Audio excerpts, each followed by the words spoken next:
Hey, good morning, good afternoon. I hope everybody is doing well. KFC Turbo, thank you very much for the renewal of the subscription. Very kind of you. Thank you very much. Thank you, thank you. And Airbear9, good morning. Microfly, good morning from the DHL ramp in Cincinnati. Cool. Excellent. I'm on the, I think it's the A satellite, Alpha satellite. Gate Alpha 22 from what I understand, and yeah, should be a good one. United 1, 2, 3, 4 just to follow the numbers. 1234 from Cincinnati to Kansas City to take the Cincinnati Bengals to the Kansas City Chiefs. So that was the result of the weekend, so that's the route we're gonna fly today on this beautiful United 777 300ER. So there you go.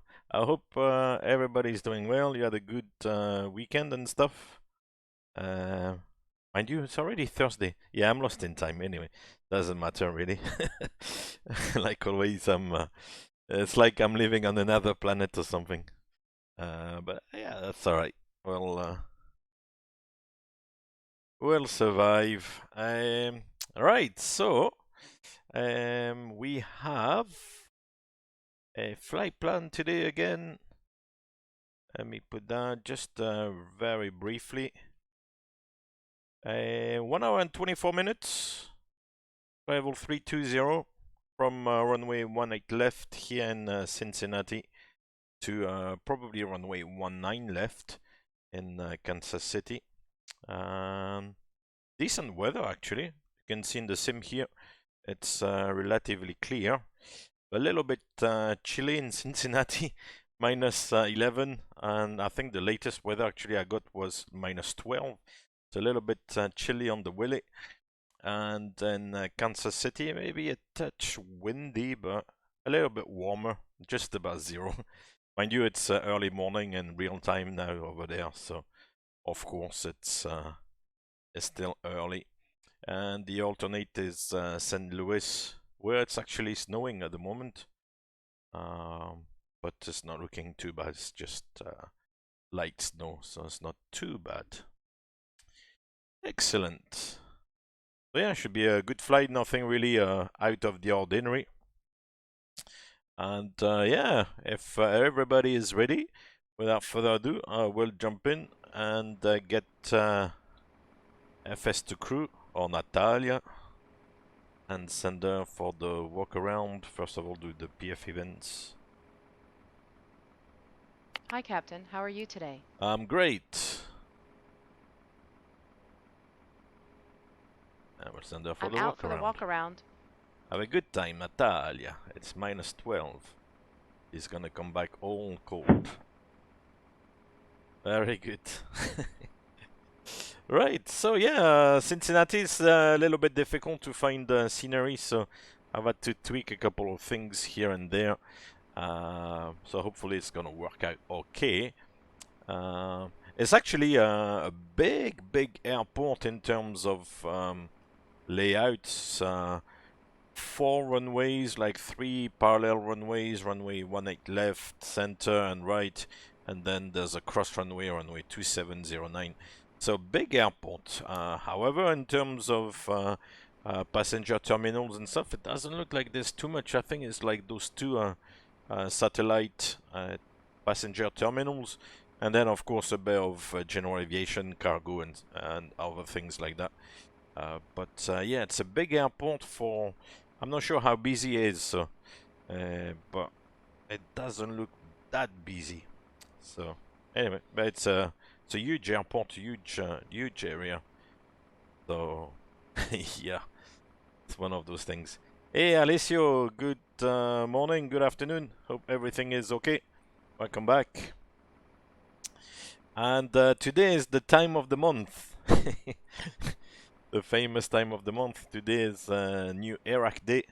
So today we're starting with Iraq 2201. Thursday, well, every Thursday. No, not every Thursday, every 4 Thursdays, to be more accurate. every 4 Thursdays we change the navigation database. So today's the time of the month.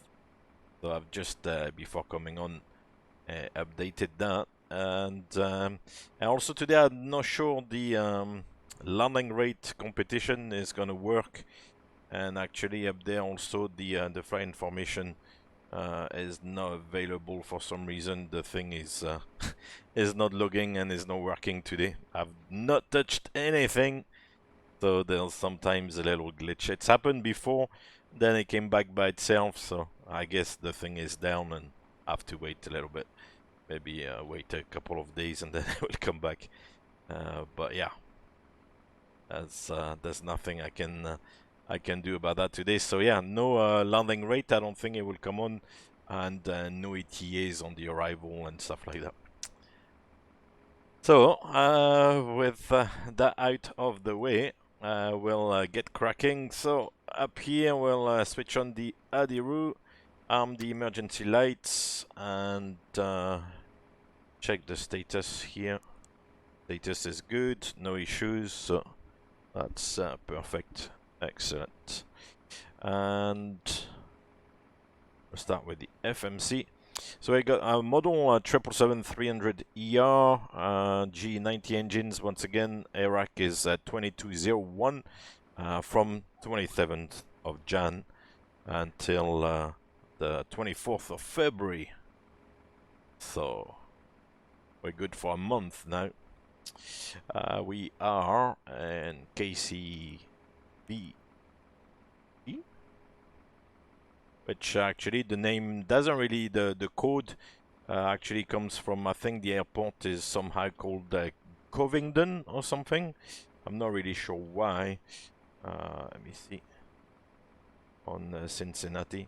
This is actually called Cincinnati, Northern Kentucky.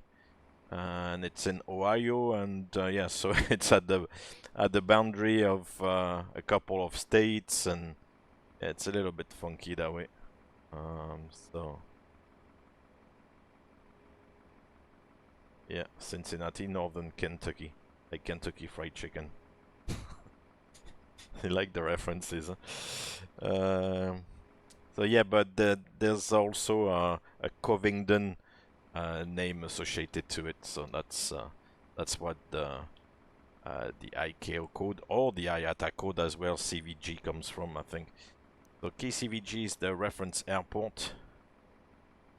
Yeah, KFC Turbo. And we hope you enjoy the rest of your flight. West Hub, thank you very much for the follow. I hope we're not gonna get inundated by follows today. The other day there was on that flight to Toulouse, I think it was about 800 followers. Yes, beautiful, huh? 800 followers. Wow. I'm rocking Twitch, huh? Fantastic. We'll do the route request from KCVG. It's gonna give us 2 routes. To Jacksonville was a couple of months ago for week 6, I think. And today we're going to Kansas City. Here we are, request.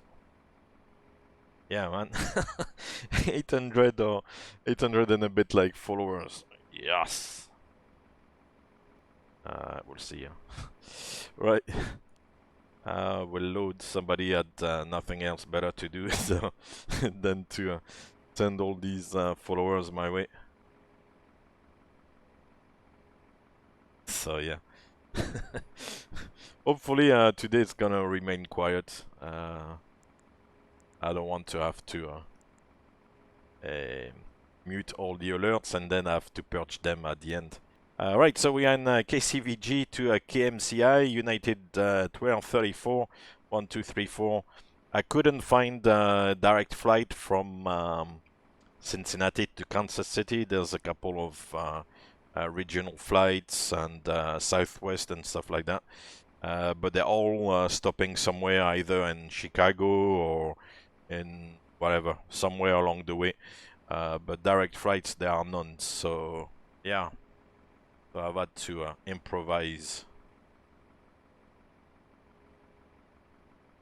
Hey, Westhub. You watched the entire video of the Cross the Land.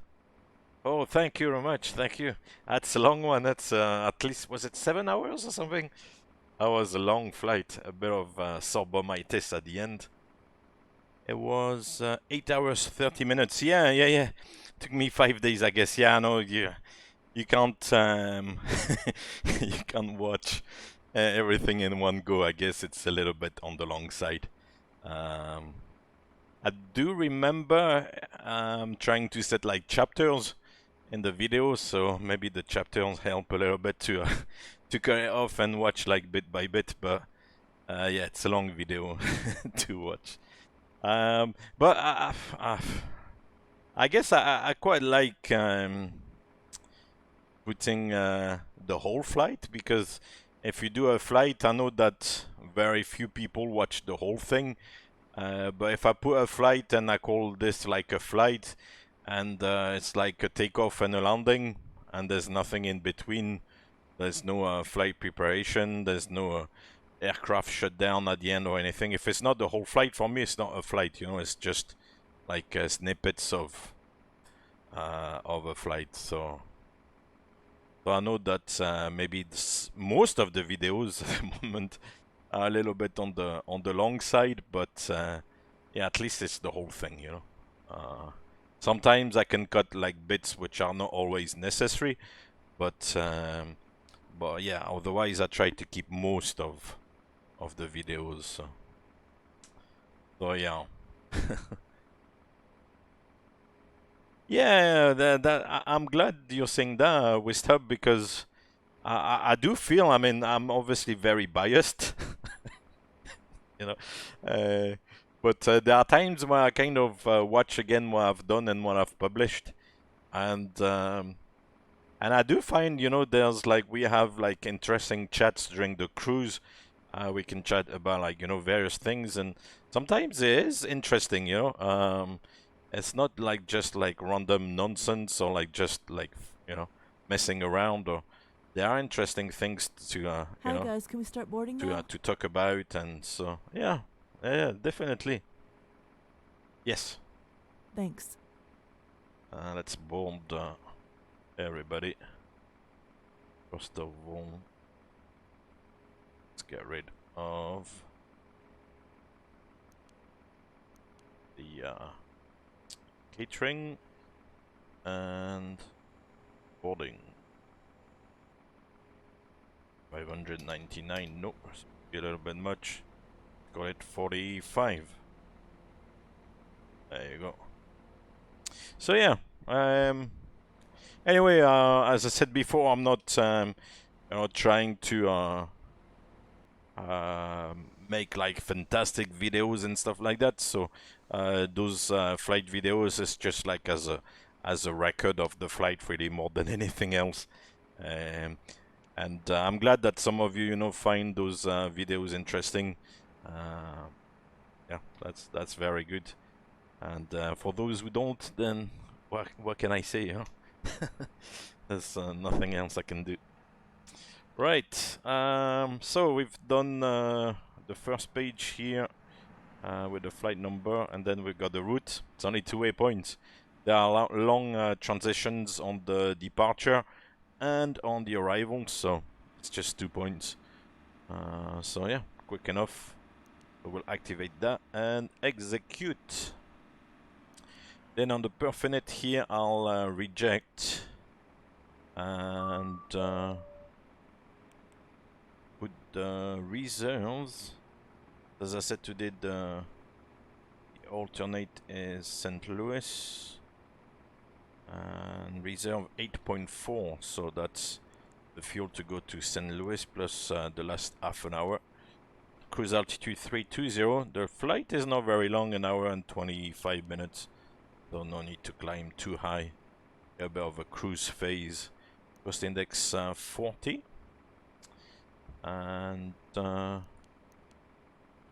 then on the number 2 page for the takeoff reference page, we've got the data set already, 3000 and 1500 here.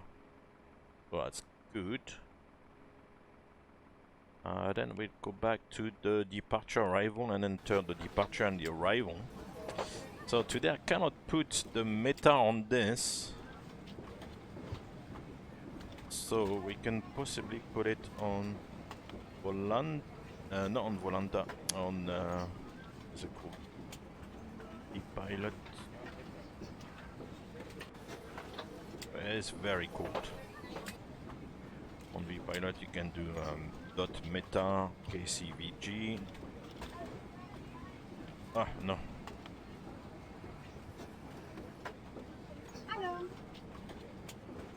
Second time I make a mistake. Yeah, like this, so that's quite good. 10 statute miles, then minus 12 and 3028. So yeah, we're gonna go for runway 18 left. It's a short taxi. And it's kind of in the wind, so that's good. So we'll select 18 left. And then the departure is the Lovey 6. With the Alpha X-Ray Charlie transition here, and then go back to the route page here. We've got runway 18 left showing, and the Lovey 6 to Alpha X-Ray Charlie, and then to Alpha X-Ray Charlie, so we can execute that. Right, chart time now. Chart time. So here's the layout of the airport I was talking about earlier on. Those 3 runways in parallel, and then the cross runway. All long runways, so it's a big airport area. Big place. But relatively quiet actually. Right, so we'll go to the SID tab here, and Lovey 6, which I'll actually into the board. Let's have a look at that one. Right, so we're looking at Cincinnati, Ohio. Airport elevation. It's a little bit elevated, 896 feet above sea level. So a little bit, yeah, a little bit elevated. Not too much, but tiny bit. And Kansas City is actually the same as well. So we're gonna go from 18 left here. First go to Kamum. So we've got heading 184 and then 168 to Kamum. From Kamum we go to Feblu, then to Gumra, then to Mumi, the mummy, and then to Lovey. After that, the transition is to Zabal here, and to Terre Haute. Oh, that sounds very French. Terre Haute, TTH. To Zabal TTH, and then to Alpha X-Ray Charlie, the end of the transition, which is Adair's. So that's good. It's all in there. Top altitude 6,000 feet. We'll set 6,000 feet in the altitude window here, and we set runway heading looks like it's 184. Since it's the first heading on the chart. And like always, if you want to check the actual runway track or runway heading, then you go to the airport chart. Look at on these particular charts. Actually, it says 18 left here, 186. So we'll set 186 then. Because that's where you get the heading information. I'm not really sure why on the SID it shows 184 to start with. Maybe there's a slight turn. Anyway, that's good to know. We check the runway heading there. That's good. TCAS test. Pass. Perfect. Beautiful. Alright, then on the route data, we'll load the winds.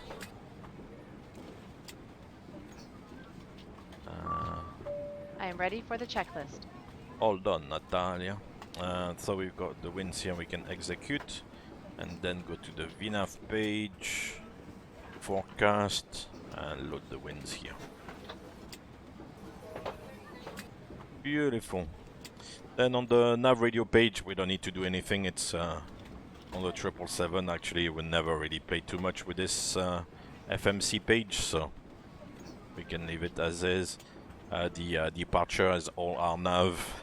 Nowadays, it's a bit like, you know, in your GPS or when you're out and about with your mobile phone and you need directions, you'll dial in the, you know, the directions in the mobile phone and the Google Google Maps or whatever, and it gives you the directions. So that's a little bit the same on the plane, you know, it's all GPS based.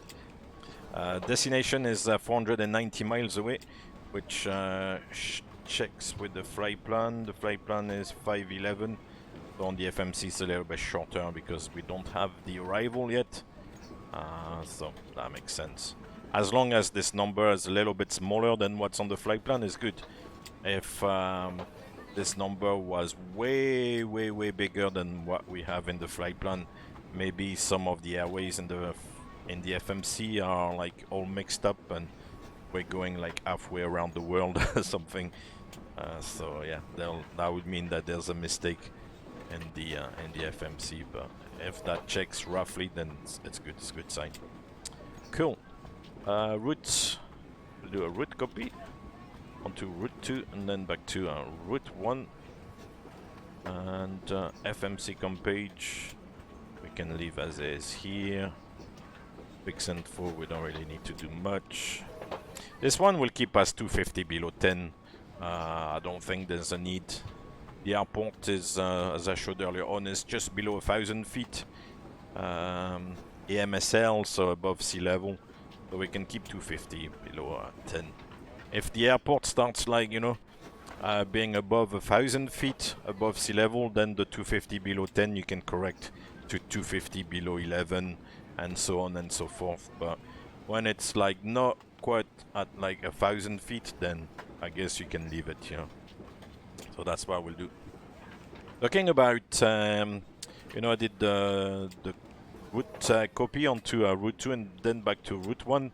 On my last flight, actually, we used, you know, route 1, route 2 because there was there was a bit of misunderstanding or a bit of confusion with the runway news. So you know, we did the copy from route 1 onto route 2. And then on route 2 set like the second runway as an option for the approach, and once we got clarification of the actual runway, then we could use either route 1 or route 2, and instead of having to reprogram everything in the FMC, all you have to do is like flip from route 1 to route 2 or vice versa, and you've got everything in there, so that's good. Yeah, it's a little bit like Schiphol microflight. It's true. It's a big airport. It's really big. So, hey X3, how are you doing? Hello. Welcome back. I hope you're having a good afternoon so far. Welcome to Cincinnati, northern Kentucky. So there is a little bit of use for route 2. You know, that's really the main use to it. To be honest. Because otherwise we don't really use it, but as a way to have two options, for example, for the arrival and for the approach, then it's a good tool. It's a good thing to have. Oh, just got back home. Good. Time to chill out, have lunch maybe or something. Good stuff. How is the? Have you heard anything else from the job offer? I remember last time you had the job offer pretty much during the stream. Did you hear anything since then? Right, let's do the briefing. So we got the gate transponder, reduce thrust, flaps I think 5, if I'm not mistaken.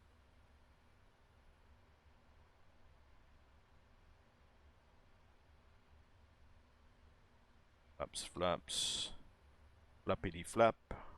Oh no, 15. Oh, that's strange, because it's a long runway and we are relatively light. But I do have the numbers for this particular runway and for the whole airport actually. because it's, you know, it's an airport we can potentially go to. It's not like a usual place to go to, Cincinnati, but theoretically we can go to a place like that. So we've got the information for it, and it says, yeah, flaps 15. I'm surprised because it's 3,000 plus meter runway, so there must be a reason for it. So flaps 15, packs are on, anti-ice and LEDP is now required. Although it's very cold, I said it's minus 12 or something like that, but it's dry, you know, there's no precipitation, so no need for anti-ice. Thrust reduction, we called it 1500, axle 3000. We're gonna follow the SID and weather and terrain. Cool.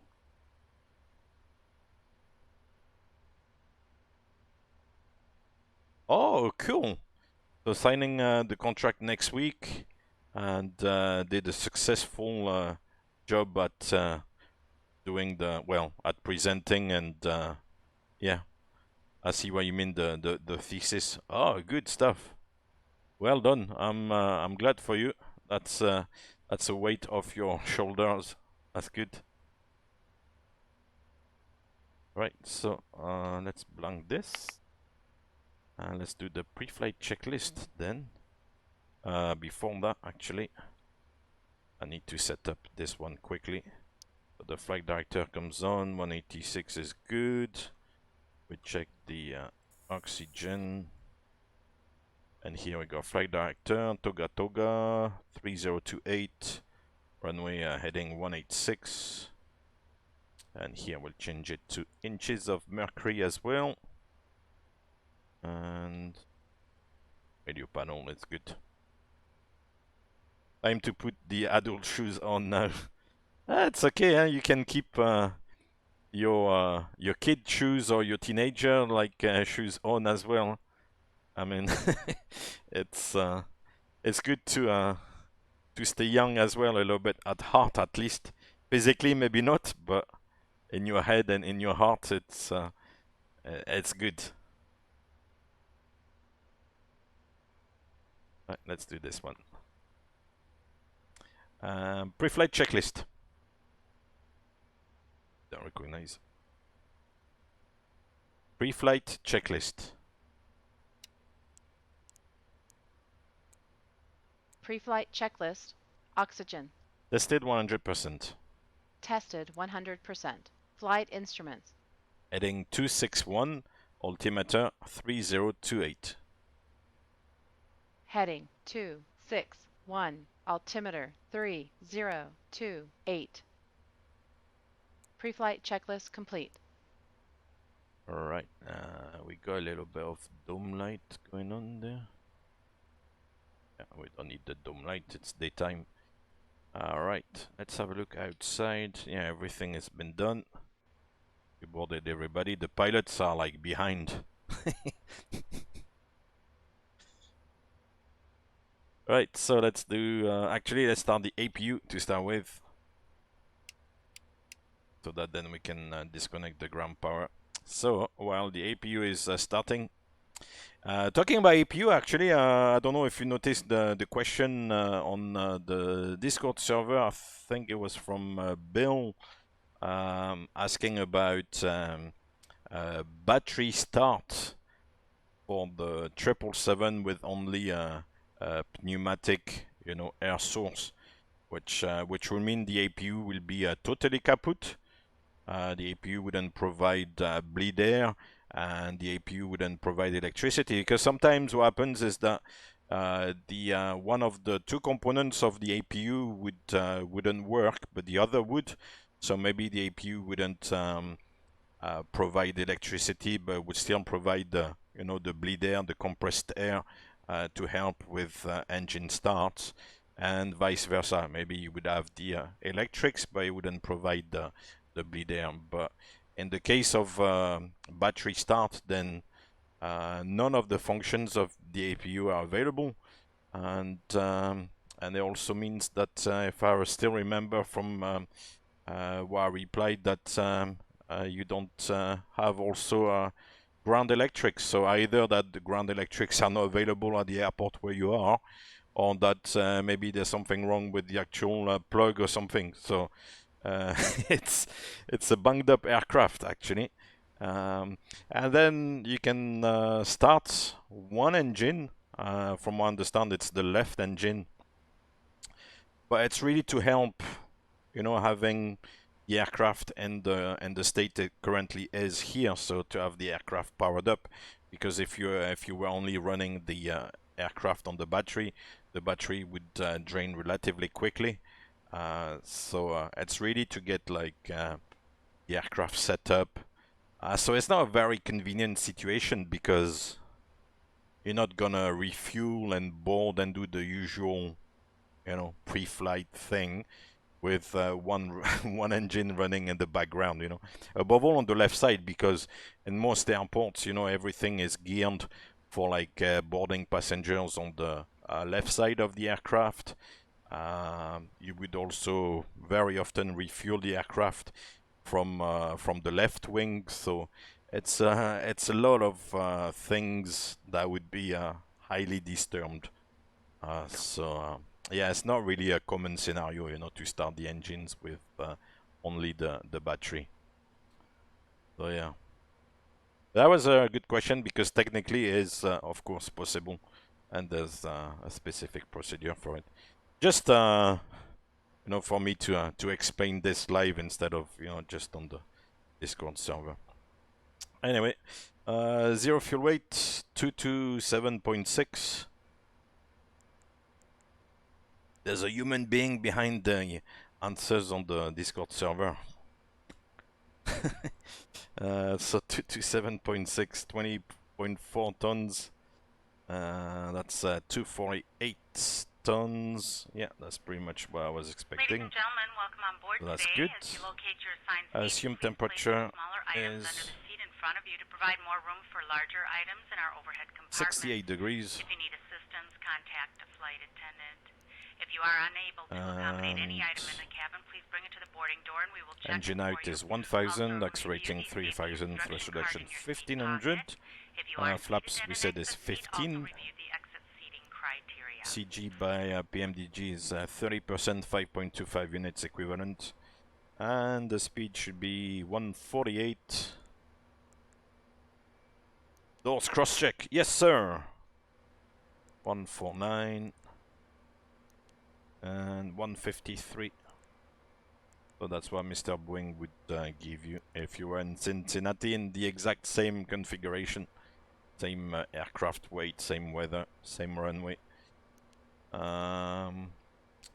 So 320, 250 below 10 is good. Cost index 40, so the speed is relatively low in the cruise. Not even decimal 82. 10.8, 320. We could go up to 36, but it's a short flight, so. Right, so V2 will set 153. Like so, and the speed window here. Arm, LNAV, and VNAV. So we've got here Toga, LNAV, and VNAV arm, 6,000 feet. And the runway track you can actually see as well on the PFD here is this little magenta thing here. There's 186. So that's where the track bug is. Hey, Bobby, how you doing? 7044. Good afternoon, good morning, good evening, maybe. I don't know. It's once again, it's a truly global world.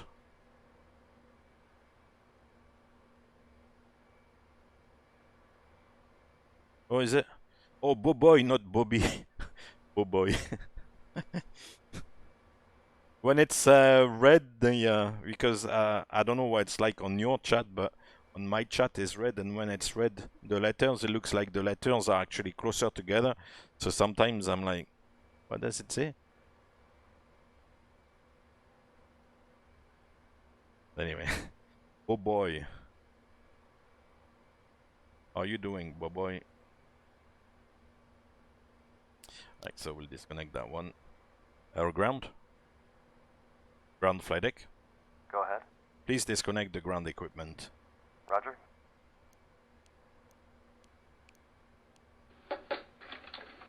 Alright guys, everyone's seated. We're all buttoned up and ready to go in the And we back. hope you enjoy Thanks. the rest of your flight. If you need anything, just let me By know. the way, is there anyone on board who knows how to fly a plane?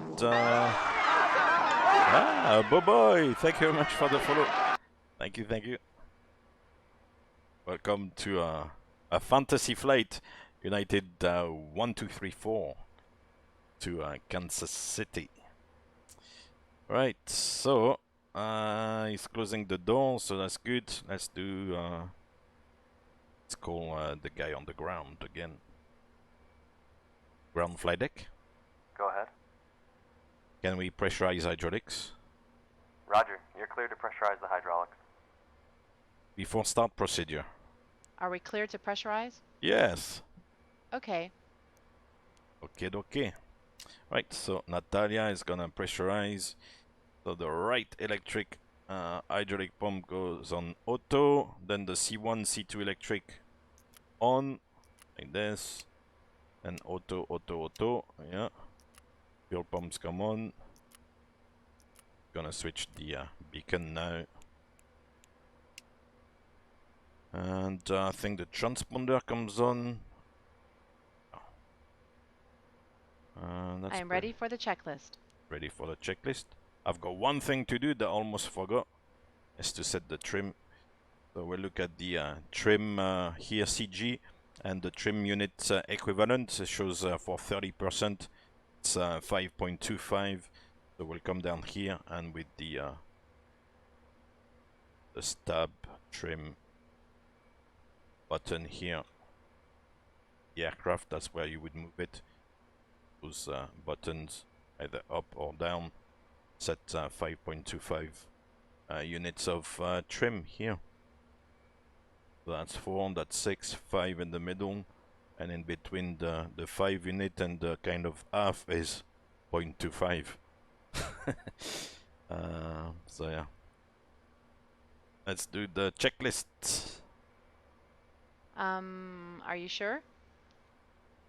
Before start checklist. Yes, Before Boboy, start I am. checklist. Flight deck door. Closed and locked. MCP. Set and checked. Takeoff speeds. Set and checked. CDU pre-flight. Completed. Completed. Trim. Set and checked. Taxi and takeoff briefing. Completed. Before start checklist complete. So yeah, set and checked for the MCP. Obviously, you check that you have the V2 set, you have the runway track and the initial altitude. For the trim, you check that you have the correct indication, 5.25 set as the trim reference, and then it should be 0 on the aileron trim and 0 on the rudder trim. So that's something you check. So yeah, here I say set and checked, but of course you're supposed to actually go through the various items. Cool, so we're good to go. Let's do this one. Prepare for pushback and departure. You want to do de-icing? Oh, it's dry. Due to icing conditions, please stand by for engine start until push completed and brakes set. Hey, polar cargo. Very nice.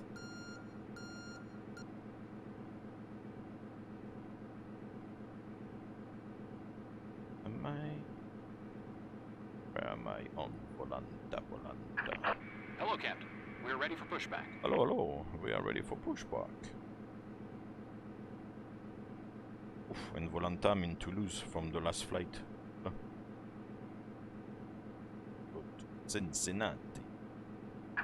Locking gear.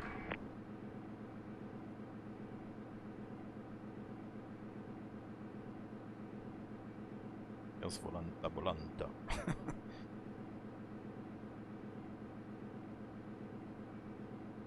Cincinnati traffic, United 1234 pushing back from Alpha 22 and nose to the right. Departure check completed. Bypass pin inserted. Release parking brakes. Norris X3. see you soon. Thank you very much. Commencing push. Due to icing conditions, please stand by for engine start until push completed and brakes set. Oh, you're back. Oh, that was quick. You just popped in and popped out.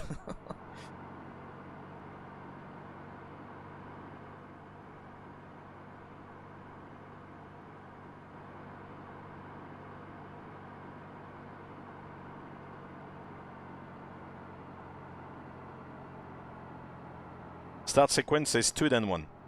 Check. Start the right engine. Starting right. Alright. Oh, right indeed. Come on. Oil pressure.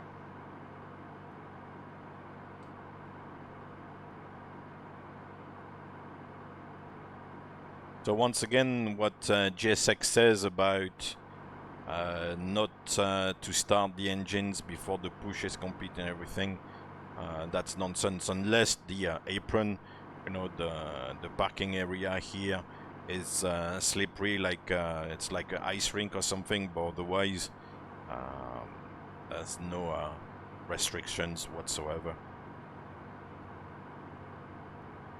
Captain Khan, how are you doing? Bonjour, ça va? Ça va, ça va, ça mousse, ça gaze. Yeah, it's good fun, Boboy. It's good fun. It's a nice aircraft to fly, very user-friendly, so to speak. It's nice. Start the left engine. Starting left. Set parking brakes. Once again, Oil ladies and pressure. gentlemen, welcome on board our flight today. This is the lead flight attendant speaking. Please direct your attention to the cabin crew for port safety information. There is Look at an me. instruction card in your seat pocket that It's spinning. illustrates the safety equipment on this aircraft. Markets, how you doing? Welcome back. As well as all crew instructions. Yeah, it's never stopped. It's never stopped, so. Fasten your seatbelt by inserting the membership into the buckle. Tighten by pulling on the belt. To release your seatbelt, lift the Ah, la strap météo on en the Angleterre, elle est buckle. nulle. It is our policy that you keep your seatbelt fastened at It's all winter, times huh? while seated. Doors are clearly What do you marked with expect? exit signs and instructions for door operation. Winter time. Each door is equipped with an escape. I'm sure I will improve soon. Locate the exit nearest you. The The south of England at least has in an a few emergency, seasons. light Well, a will few leave seasons. the aisle. You've got like a good Turn summer, left, you know. cabin pressure available The for further an up you go in the oxygen UK, the more it's kind of like maybe not so nice all year, but at least in the kind of lower part of the UK, you know, the kind of southern part, you've got like good summers, you know. So yeah, the winters are maybe a little bit harsh, but the winters are decent. Oh, cool, markets. Place your arms around the cushion and hold on to That's the straps good. located on the back.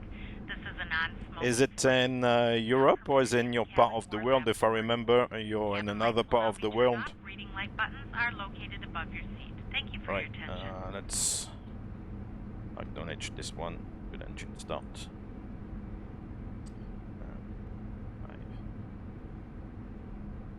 Flaps 15. Flaps 15. It's actually flaps 15, not flaps 5. So flaps 15, yeah. Check the flight controls.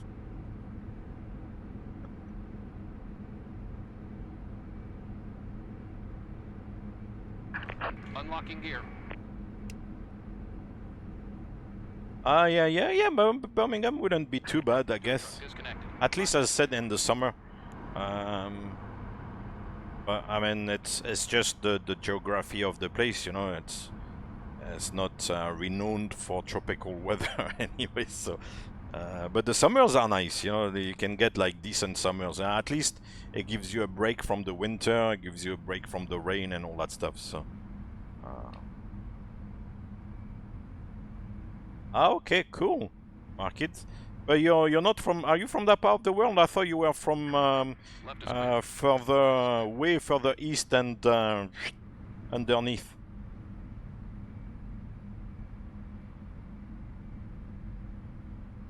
So he's gonna walk away. Where's the little guy? Oh, he's walking away. If he's walking away, then that means that he's giving us the green light. Yeah, that's what I thought.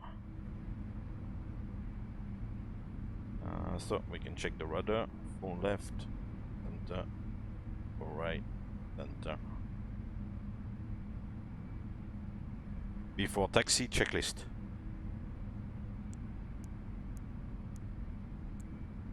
Before taxi checklist. Anti-ice. Auto. Recall. Checked. Flight controls. Checked. Ground equipment. Clear. Before taxi checklist complete.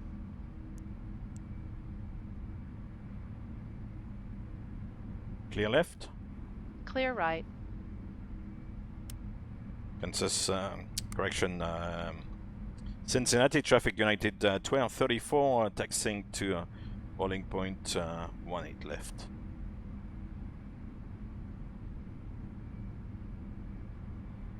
Yeah, I heard, is it a 777 with DHL, or is it another aircraft type? Because I know some guys were looking at the job with DHL. I kind of heard that, yeah, there were like a few jobs available with DHL. In particular, maybe on the 777 freighter. So is it on the 777 freighter, or is it on another aircraft? Let's go.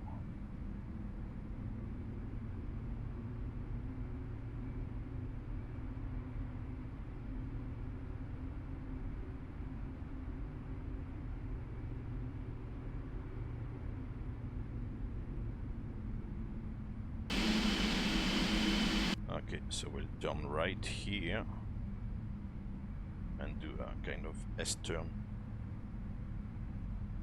Ah, okay, cool. Were you flying on the 777 before?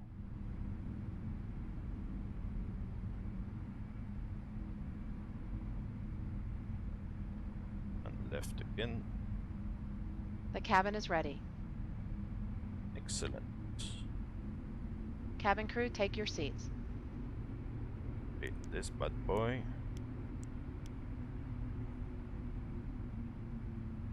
Before takeoff checklist.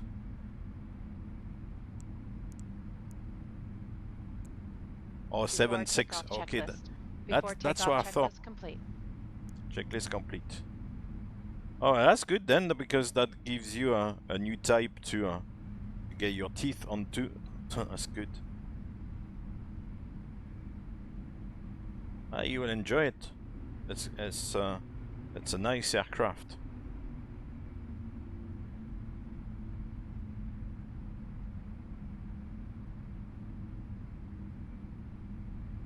Right, let's look clear.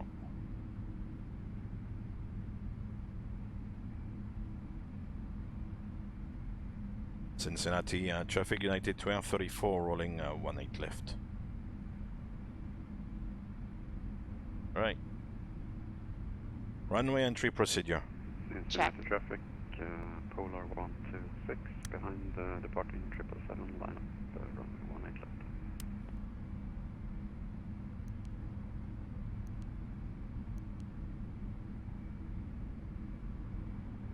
Yes. Let's go. Let's go. Let's go. 8 left. 18 left. 5G, I believe, has been postponed for a couple of weeks, but I think it's still maybe liable to create problems.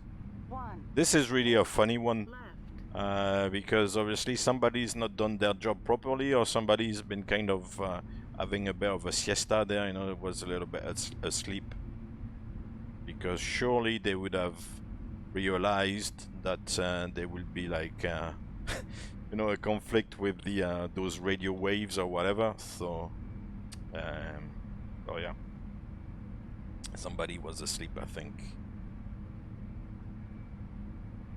Right, so this one is in sync. Let's go. Oh, let's have a 55%. takeoff. Check. Thrust ref. Check. Thrust set. Let's go, let's go! 80 knots. Hold. Check.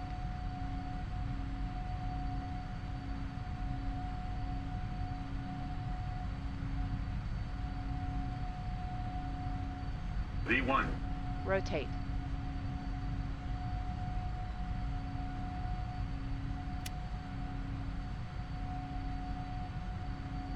Positive climb. Gear up.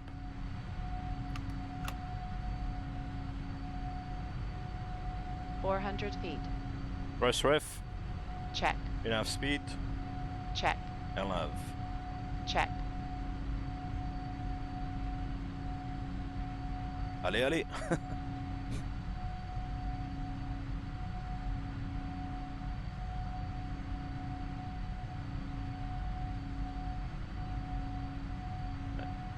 Climb. 1,000 feet to level off. Oh, Check. she says check. Bugger, check. Mince alors, check. Zut, flûte. Trotte.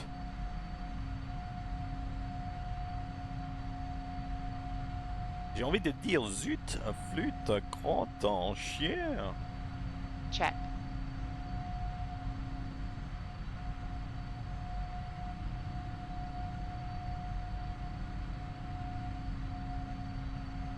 Right, a little bit of hand flying, it's not bad. Right, so you can see with the trim, we have to accelerate. The traffic, the FBW goes up. Flaps 5. Flaps 5. Speed check. Flaps 5. Flaps 1. Speed check. Flaps 1.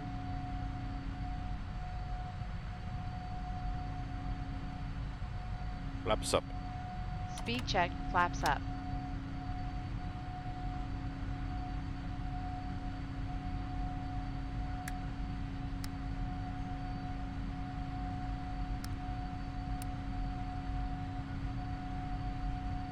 After takeoff checklist.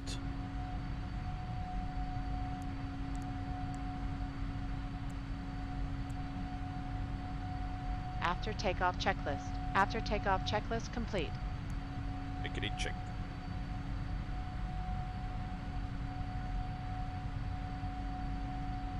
Right. Autopilot. Check. Checkity check. Hey, Captain Kant, no worries.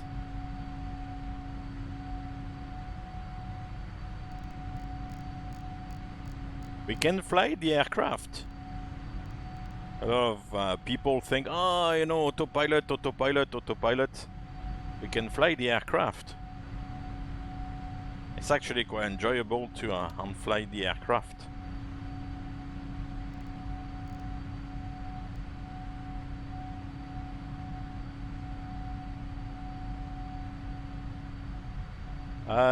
This one has the clock at the bottom right corner of the primary flight display here. You can see it says 1817 UTC here, which is not obviously real time. Once again, is to have the daylight settings in the simulator, but the clock is down here, so it saves on having the clock on the left side here. Just the way it's supposed to be an improvement. So.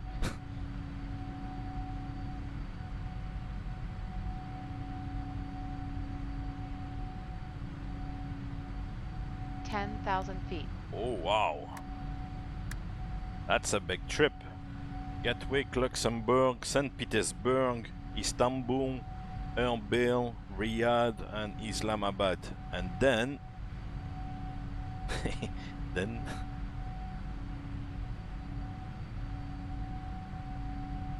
right, so 10,000 feet, we're accelerating. She's turned off the lights except the strobes here, and the beacon and nav light, of course. Seatbelt sign auto. Seatbelt signs auto. good to go now. The airport is down there. Where's the airport? Looking out of the window. Yeah, the airport is down there. Just a patch, I guess, here from that altitude.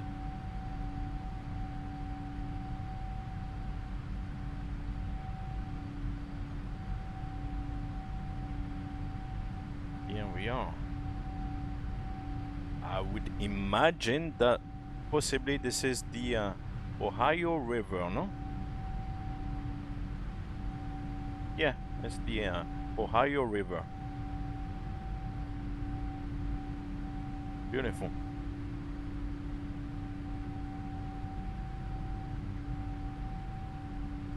1,000 feet to level off. I keep winding it the wrong way today. That's with the mouse wheel. Clink, clink.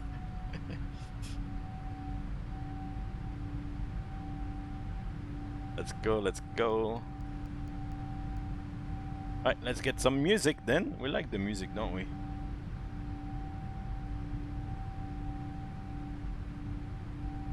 Where am I?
Yeah, it's in the background going like, let's go.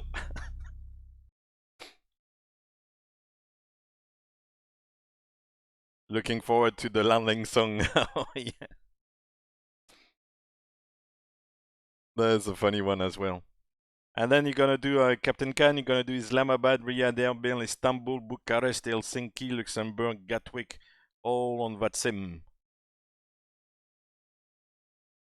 350 on the Gilgit flight. Oh yeah, that's Gilgit flight is Gilgit is in the mountains. It's on the actually one of the highest areas in the world. All those mountains crossing into China.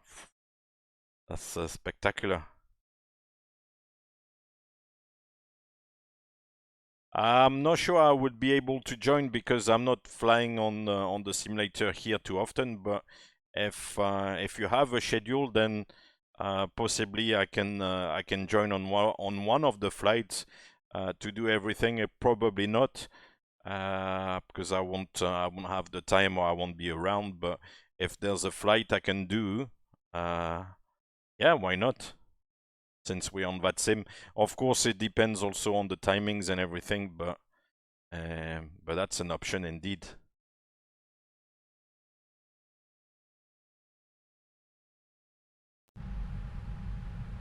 All right, we need to set standard and on the standby as well.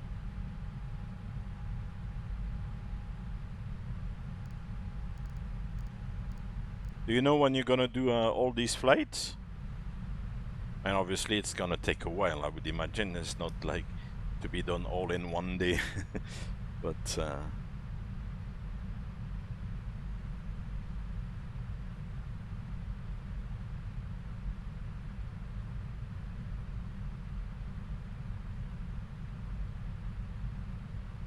so that's the end of the departure here at Lovey. And now we're starting the transition to Adairs, I think it's called.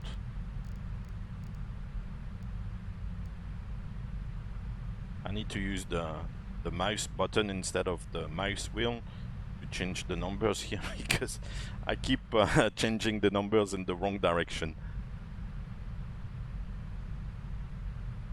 I don't think it's gonna be a long flight, because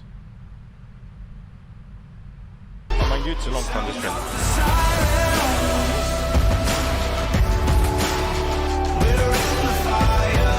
Hey, Sliman. Thank you, thank you, thank you, thank you.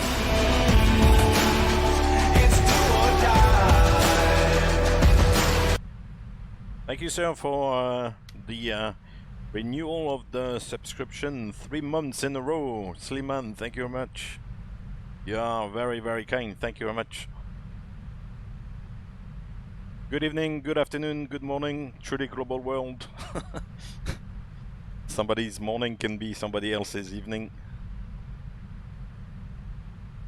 I hope everything is going well.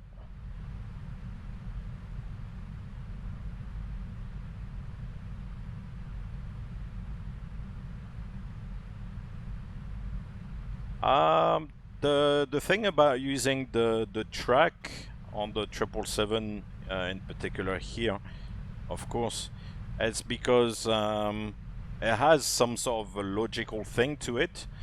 It's because when you are following LNAV, what you're actually flying is a track. So the yellow, well, not the yellow, the magenta line is actually depicting a track. It's not depicting a heading. So that's why we fly with the track bug, you know, over the magenta line, and also what it kind of allows you to do, as well, actually not to do, is to touch and having to adjust, you know, all the time the bug, because if you were in heading, then you will be like this. It will obviously be the same. But with the winds, then the heading changes like relatively often, whereas the track, once you're on a certain, you know, section of the flight plan or of the route, the track doesn't change. It's always the same. So it avoids from having to adjust the track every 5 minutes or something. Yeah, all's good. Thank you very much, Sliman. All good here. Just enjoying a bit of simulation. I'm hoping to be back on later on for the second flight of the day. It's a short one though, so that's why I'm thinking of doing a second one today. From San Francisco, yes, San Francisco, to Los Angeles. San Francisco unexpectedly beat the Packers, so San Francisco is still in the game.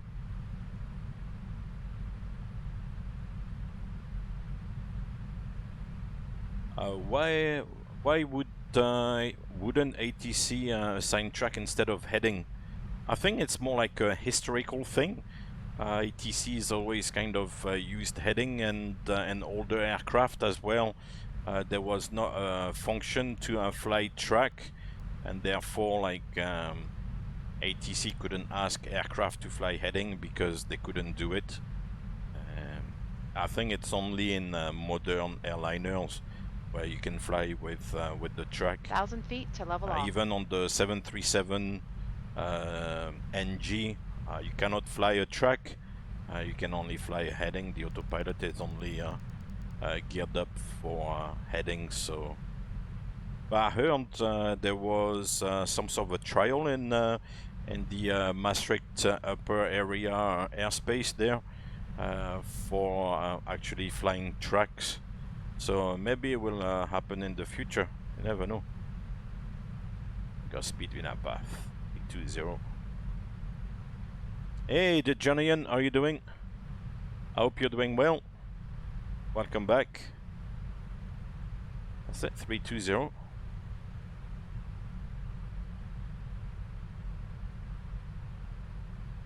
So some of you may have read on Discord, I took the jump and went on to version 5.3 with prepared. However, I've not really had much time to look at it, so I need to kind of transfer some of the things, but it takes a long time to download again all the add-ons and set things up. So so yeah, for today and the next couple of weeks at least, it'll still be version 4.5 because it's gonna take a while to transfer everything, you know. Oh boy, too many caps. I don't know why. There were probably a lot of caps.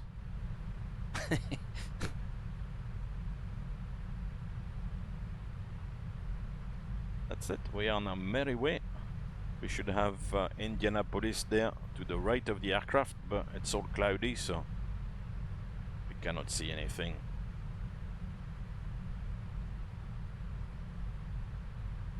That's it. So we said at Spinner, yeah, Sierra Papa India, which is a Springfield, I think. Spinner, and next to it there's a Springfield place. Hey Louis, bonjour, ça va? How are you doing? Spinner. Well, that's fine, we've got a little bit of time. I was thinking it will be a matter of getting to the cruise level and then having to set up the arrival, but that's why I guess we can, you know, cruise at 32,000 feet and then it's all good. Gives us a little bit more time. Yeah, if we look at Bolanta, Indianapolis here. So yeah, we left Cincinnati. Here, Alpha 22, yeah, here, push back. the tracing here is always a little bit funny because there's a little bit, it goes like chunk by chunk, so it kind of cuts the corners. Here as well. Very short taxi. That's good. And up and about. Got a funky turn here. And up here. Beautiful.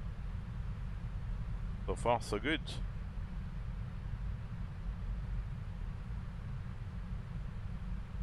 Ah, you copied the NOTAM. It was in caps. Yeah, those NOTAMs, it's like they think that we cannot read, so everything is in caps. No worries. No worries, no worries. Yeah, I'm not sure exactly what the status of that trial is. I'm not sure if it's still going on, if it is to take place again in the future. I know there was a trial for tracks. And for ATC, it's actually more accurate because, as I said, if you fly a track, then your path over the ground is, you know, straight and is not going to change. With heading, it's dependent on the wind. So obviously, like everybody, when you're flying along at altitude, Flight 209er, you are cleared for takeoff. Everybody has the same heading. Xbox Gamer, thank you very much for the follow. Roger. Huh? Request vector. Over. What? Flight 209er, Roger. clear for vector 324. We have clearance, Clarence. Roger, Roger. What's our vector, Victor? Roger. Yeah, so when you fly heading, I mean, it's dependent on the wind. And if the wind changes a little bit, then the path over the ground that the aircraft is actually taking can vary a little bit. Whereas if you're flying track is, you know, the path over the ground, so it's a straight line. With heading, you can, if you get a little bit more of a crosswind component, if the wind shifts a little bit, then you're gonna fly a little bit more, you know, maybe turn a little bit more to the left or more to the right, and then ATC can lose separation because very often they calculate the separation very tightly. You know, they use like minimum radar separation. I think it's 5 miles, I think, en route, 5 or 8 miles, I can't remember, I'm not sure. And sometimes they tell you, you know, it's like radar minima, you know, it's just the limit. So if there's a bit of a wind change, then they can lose the separation.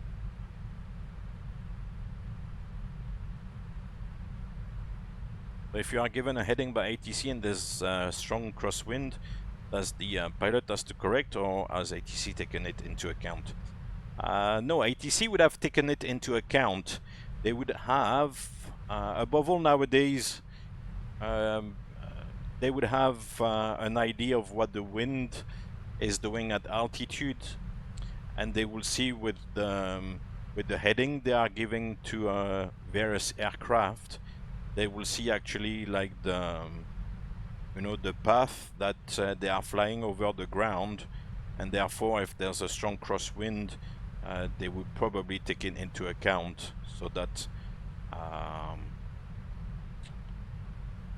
where they want to take the aircraft is gonna, you know, ensure separation. But if ATC is giving you a heading, then you fly heading, and ATC then will see on the radar how the heading works out. Sometimes they can ask you, oh, give me another 5 degrees to the left or to the right, because maybe they see that the heading they initially gave you doesn't fully make sense to them, so they'll adjust it a little bit. How does the ILS work on this plane? I'll show you in a while while I set up the arrival for Kansas City. For example, on this aircraft, Xbox Gamer, you don't have to tune the radio navigation frequencies. It's all done automatically in the flight management computer. So, I'll go through that in a few minutes.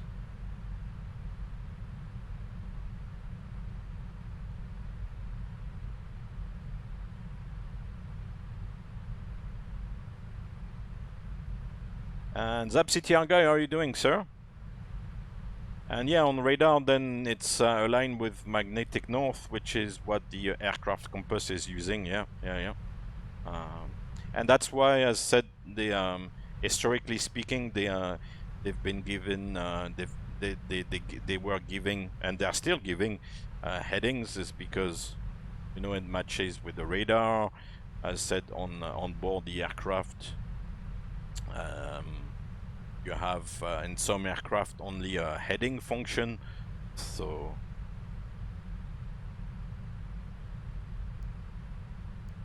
it all makes sense.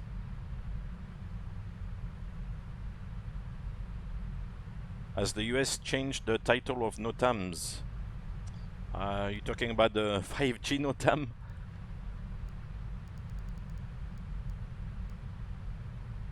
Yeah, this is a little bit of to me feels a little bit like a joke, you know. Because, as I said, like previously, somebody's not done their job properly. Yeah? And then, yeah, as ZapCTR guy, you use the heading to achieve the desired track, indeed. So if you see that the heading doesn't give you the desired track, then you have to adjust a little bit the heading further left, further right. But the heading is, of course, subject, as I said, is subject to wind. If there are variations on the wind, then the track will change a little bit. It's not going to change by much. It's not going to change by 20 degrees. But it could change by like 1 or 2 degrees. If they give like headings and they are playing with headings over a long distance, then the track is subject to a decent change. If you're only playing with a heading over, like, let's say 20 miles, the chances are, I mean, the wind is not going to be that different over like a distance of 20 miles. But if you're talking about like 100 plus miles, for example, then the wind might change the, you know, a bit of direction, a bit of strength, and the track will change.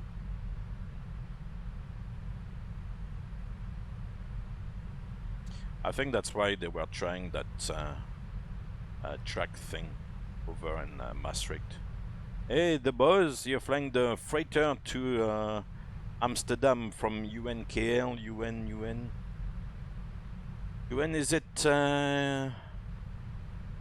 Turkmenistan or something like that? Can't remember UNKL. It sounds, got a vague impression it's somewhere in Asia, but UNKL, don't know. Somebody was tempting me on the YouTube channel the other day to fly to, and I think we actually talked about it as well here. Somebody was mentioning, is it Yakutsk in Russia somewhere, where it's like Yemelyannovo. No, so it's in good old Mother Russia, yeah. So maybe I'll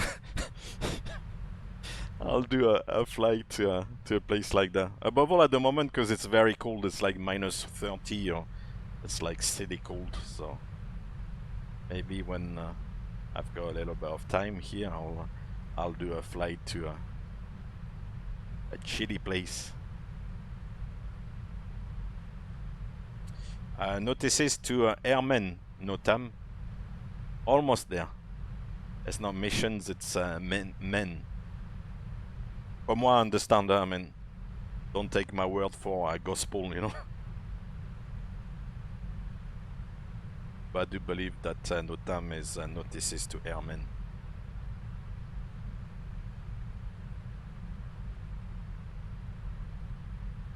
Right, so let's have a look at the arrival, and then at least it's out of the way and I don't have to rush at the very end, because I can see St. Louis here. Kansas City is a little bit further up, but it's not on the display yet, but it's not gonna be too long. We are moving at about 800 kilometers per hour, so it's happening fast. That's the thing with these aircraft. I mean, you don't have time to fall asleep because things go very quickly. You're traveling, as I said, at the moment, like 410 knots over the ground. That's, yeah, maybe about 800 kilometers per hour. Or, yeah, it goes fast. Alright, here there's no notes. So, let's see, on Pilot. Because today the streaming thing is not working. So there won't be a landing competition, I think, as well. KMCI.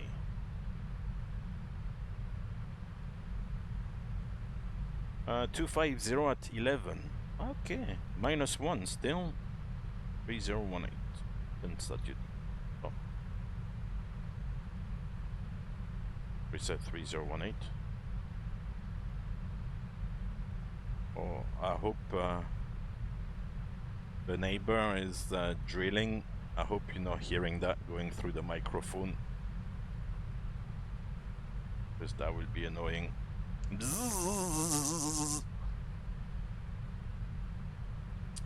Right, so 3018 -1, 250 at 11, so it's a bit of a crosswind for runway 19 left still.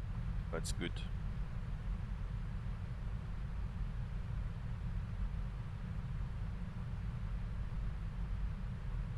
Unless driver of the bus,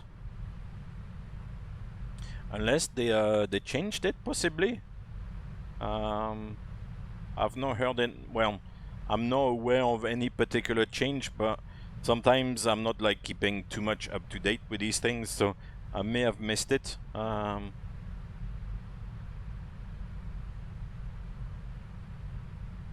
Okay. If you can find a reference, I'll be, you know, interested to look at it.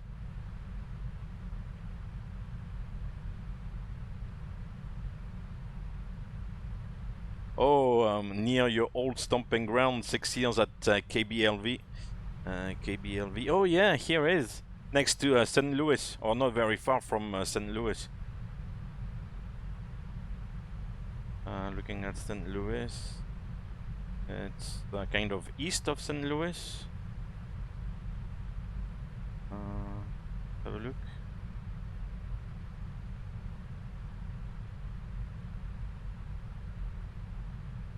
Jasper, Washington. I don't know on this. On Volanta there on the map, it doesn't show the airport, so you have to zoom in quite a bit. This one?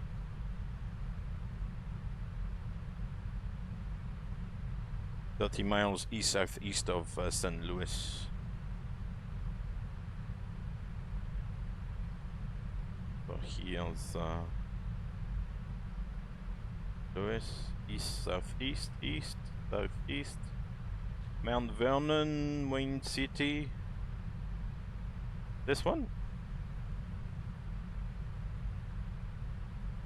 Oh, Belleville. Where's Belleville?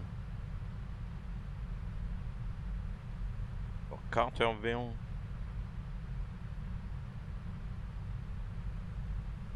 I can't find it.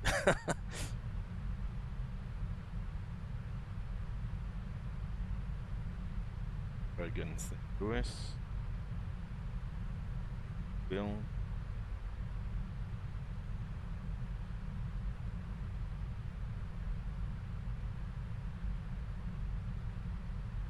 Or west. Here's St. Louis. Oh, Belleville. Oh yeah, I was looking much further out actually on the map. It kind of distorts the distances.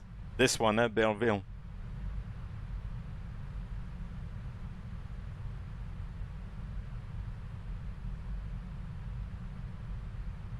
And that will be the airport here.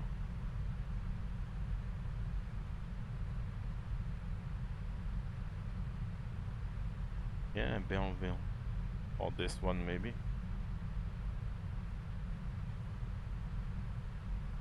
So this one, huh? There is. Nice. Two parallel runways with link in the middle. Beautiful.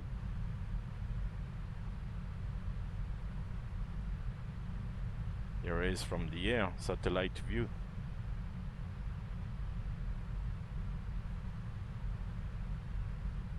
Nice. Very green. Beautiful.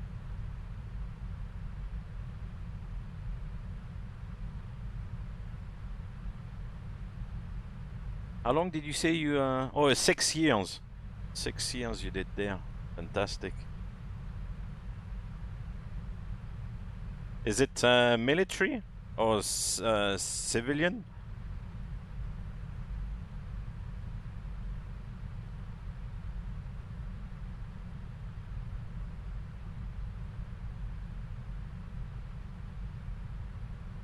Right.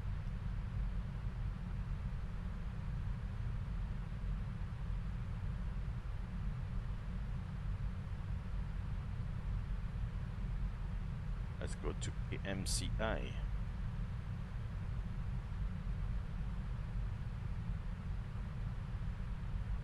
Oh, it's a joint base now. It's got AFB. Yeah, boy, today was the time of the month. Today was the time of the month, indeed. So, yeah, there's a new Iraq coming out today.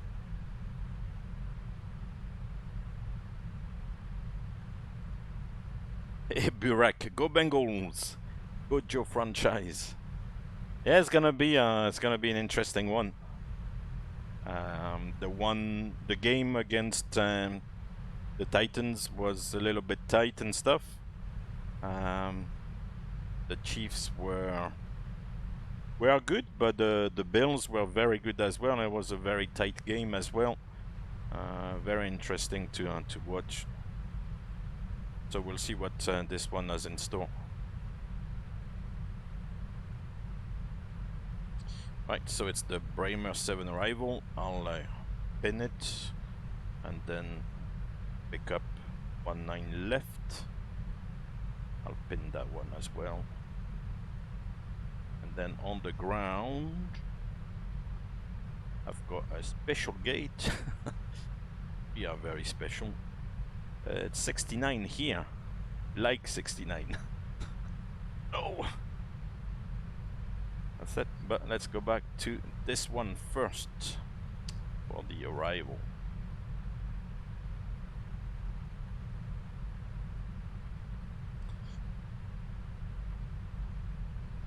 Okay, Zapsitian, they built the eastern runway after you left in 92. Cool. But that's good, they had a bit of space to expand the airport. That's always good, you know, they make all these big airports. West Hub, did you consider the 777 expansion with the EFB? Yeah, not for the moment, because the aircraft is the same. True, you have the EFB inside of the sim. I've only come to Navigraph actually a couple of months ago. I have to say I like it though. I'm growing into it, but yeah, it doesn't bother me too much.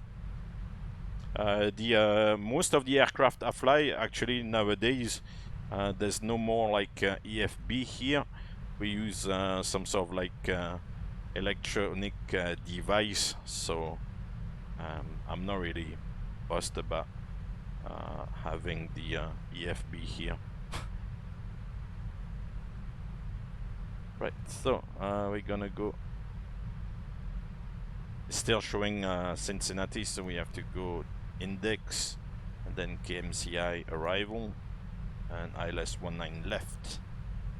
Then we set the Bremer and via spinner execute that. Right, and now we've got the whole route again. Yeah, of course, for the simulation, it's definitely a better option if you want to play the game. Well, to play the game, so to speak. I'm not saying like the simulator. It's just like the phrase. If you want to play the game, it's better to pretend to have some sort of EFB here. Than actually having a real iPad with you next to you, like on the simulator desk. So definitely, yeah. The EFB in the sim is much cheaper than an actual iPad. But in the aircraft, that's what we have nowadays. So, and it's good because you have everything from a work point of view. Included into the iPad, so you have your email, you have all the documents, all the charts and everything, so everything is in one. That's what the EFB concept is anyway, so it's good, it's handy. And iPad, I mean, not that I'm advertising iPad, because at the end of the day I'm a little bit of a reluctant user of iPad. I don't find it that good myself, but I mean, I can use it and it's okay. But it's reliable. It's not crashing or anything, so it's good.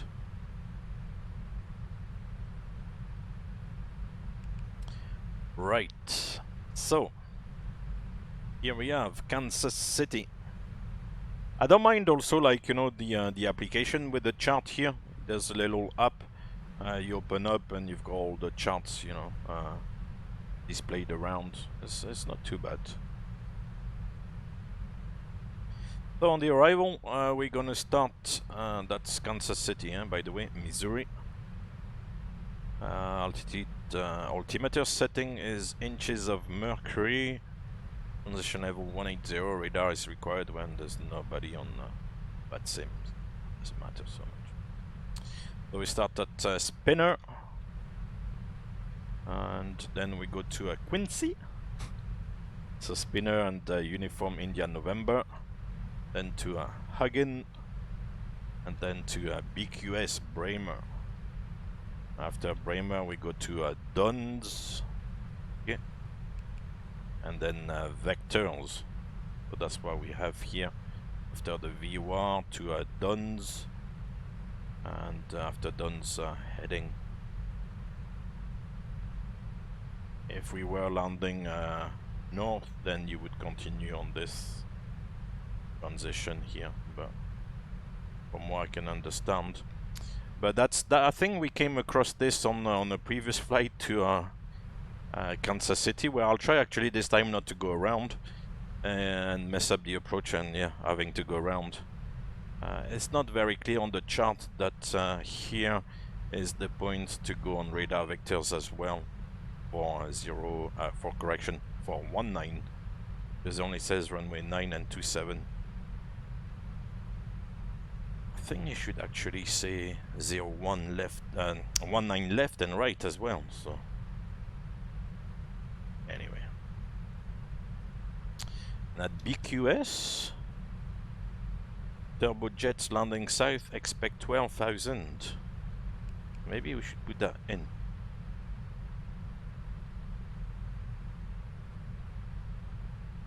BQS, oh yeah, anyway, it's on the profile. But we can add up 12,000 here. Like this. If I read this properly. Yeah, we know that we have to print the charts. Gosh, I actually used to have to do that, but not anymore. Not with all those iPads and various tablets. Then nowadays we don't have to do it. But many moons ago, we used to print the charts and then make little booklets. The good old days. Right, so the arrival is pretty much set up there to the vectors. Let's see what that looks like in the... Yeah, okay, that doesn't look too bad. I'll adjust the vectors anyway. And then we'll move on to the ILS. So this is where, when you have set the ILS Xbox Gamer, I don't know if you're still here, that the ILS will be set up automatically, and you won't have to tune anything. It will be standing by when you fly the approach. So we got Kansas City, ILS 19 left. We'll start the approach at Roms here. Roms is a little bit close in. Yeah, it's only 6 miles. So what I'm gonna do is maybe set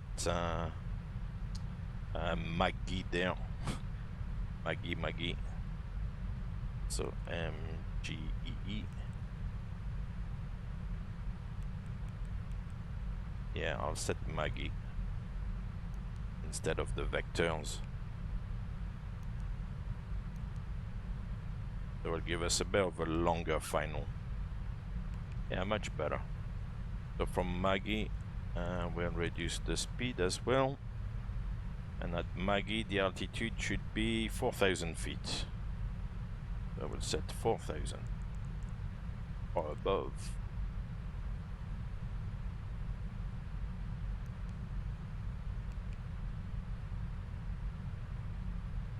Yeah, that's it.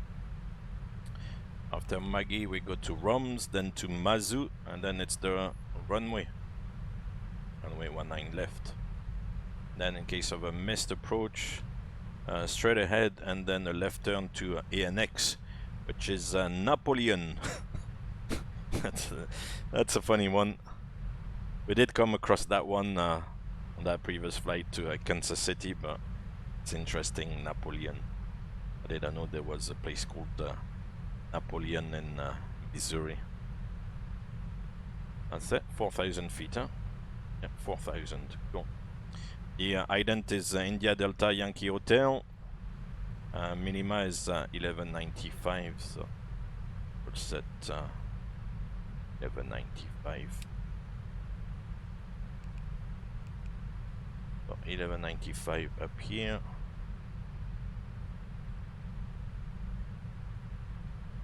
I won't use the cheating system and just do it manually here. It's not too far. If it was like 5,000 feet as a minimum.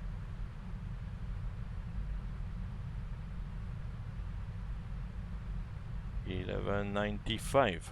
Here we are. That's it, really.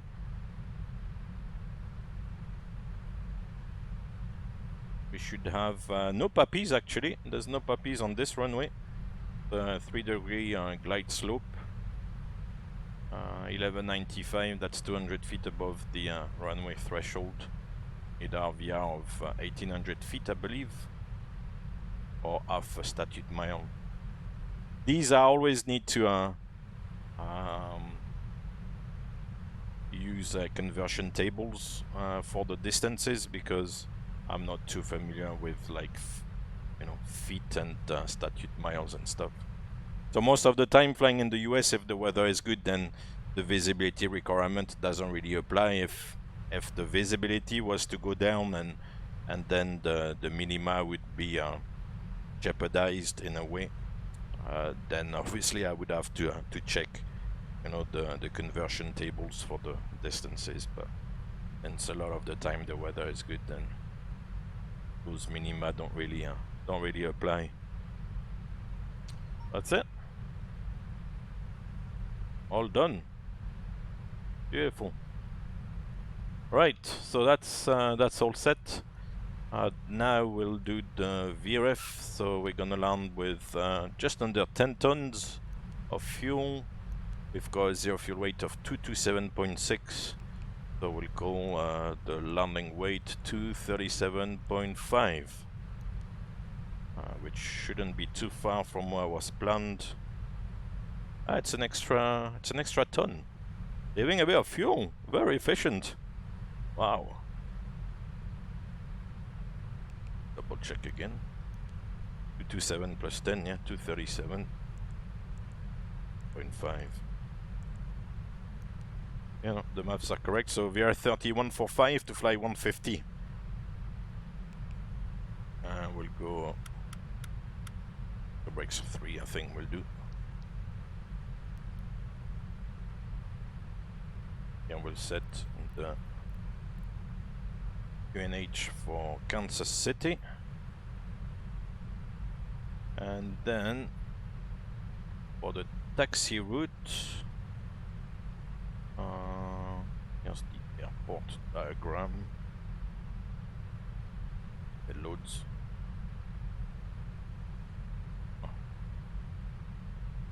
Well, let's go back to it.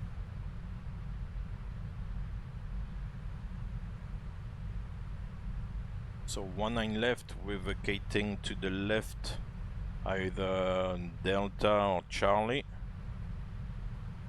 Worst case scenario, Echo 6, but I don't think it will go that down. Hopefully not. And then following Delta, coming from Delta, and then 69 we said.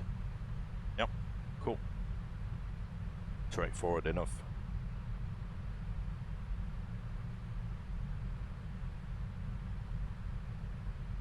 West Hub, that's a very good question actually. On the descent, you're being vectored. What vertical mode would you use? If you're being vectored, then it kind of takes you away from basically the magenta line, you would either use vertical speed if you want to manage the rate of descent, or flight level change indeed if you want to have a more expeditious rate of descent.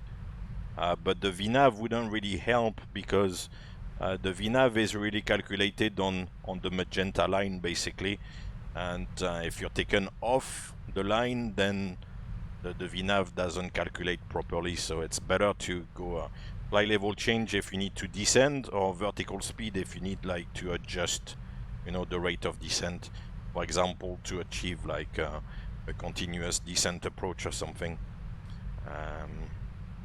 The VNAV is good when you start the descent, or you follow like some sort of arrival procedure, or like a full procedural approach.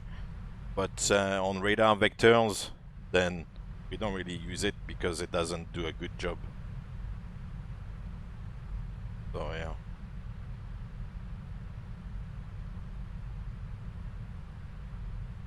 No, VNAV wouldn't disconnect, but VNAV would kind of try to calculate, the descent based on you being off you know, the magenta line, and it would possibly like give you a shallow rate of descent, or it wouldn't calculate things properly. And then when you update VNav, then again the vertical profile would be recalculated, and then it would maybe like ask you to descend and get you high, or it doesn't do such a good job. So it's much better to once you're being vectored and taken away from what you have in the FMC, then you use flight level change or vertical speed. It's much better.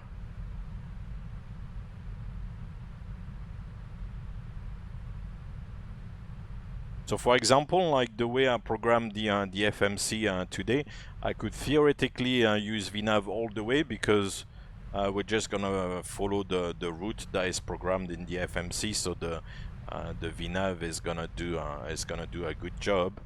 But if there was ATC and we were like on some kind of vectors, and the vectors were taking us away from the line, from the magenta line, then at some point the VNav wouldn't do such a great job. I can try maybe to illustrate that a little bit. I'll see what I can do.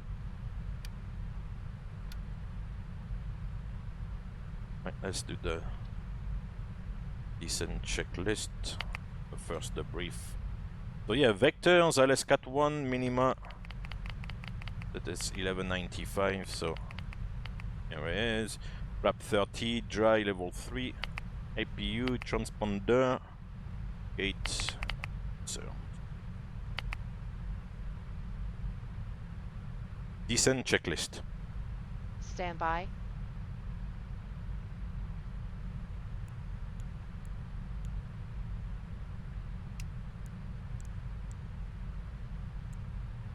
Descent checklist. Recall. Checked. Notes. Checked. Auto brake level 3. Landing data. Set and checked.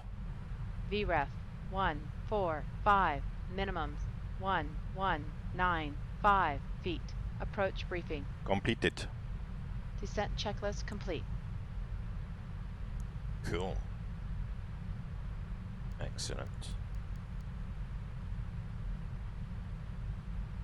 That's that. What else can we? No, there's nothing really to talk about. Landing in half an hour. Not bad. 9.8 on the fuel. I was supposed to land with 8.4 plus 609 tons. Wow, saving a bit of fuel there. It's a very efficient flight. We like that. Right, so just before the start of the descent, time for some music again. We like the music. Dun, dun, dun, dun, dun.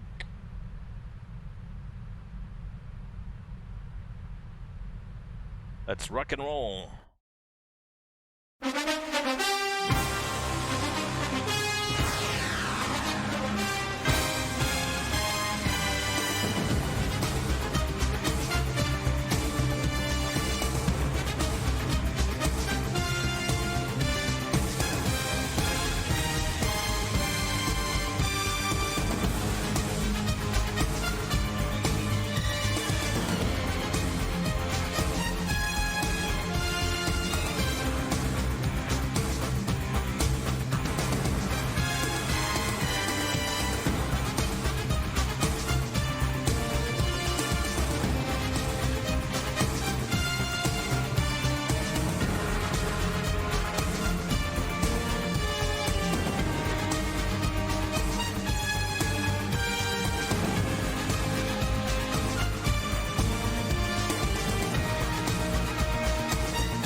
Oh,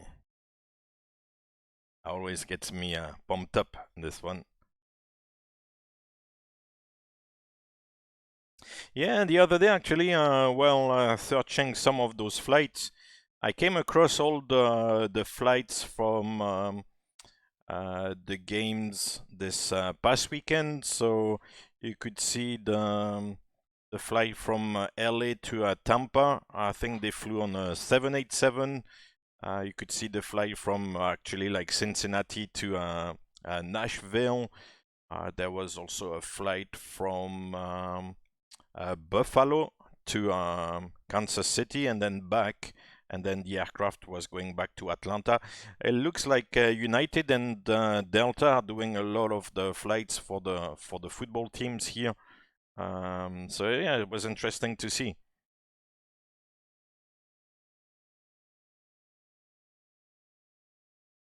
It must be chartered flights, of course. The teams kind of charter like the aircraft to take, you know, the players and all the staff to the games. It was interesting because, like with the Delta flights, the plane was originally coming from Atlanta, was flown probably empty because the cruise level was very high. It was like 40,000 feet or something. So the flight is positioned like empty to the airport where the team is located, and then they fly to the game and then fly back home, and then the aircraft either goes somewhere else if maybe it's needed to do something else, otherwise it flies back to Atlanta. It's funny to see the setup. Right, that's it. FMC message. So we go to 12,000 feet, and that was the basically the only restriction on the descent. 12,000 at Bremer. BQS Bremer, yeah. So second time, or no, third time actually we fly out of or into Kansas City, but yes, just the because it's a good team. There were like 2 games in the regular season, and because now it's the playoff, and it's one of the remaining 4 teams, then do the flight here. Maybe next week we'll fly again from Kansas City to Los Angeles, where the Super Bowl is. However, if the Rams are into the Super Bowl, then I cannot fly Los Angeles to Los Angeles, so there'll be no flight for that particular game. For the moment, it's not planned. Microflight. For the moment, it's not in the plans, but you never know. Always expect the unexpected, huh?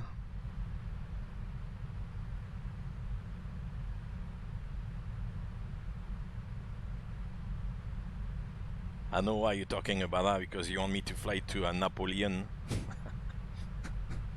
A good old Napoleon on the missed approach. Napoleon V-War.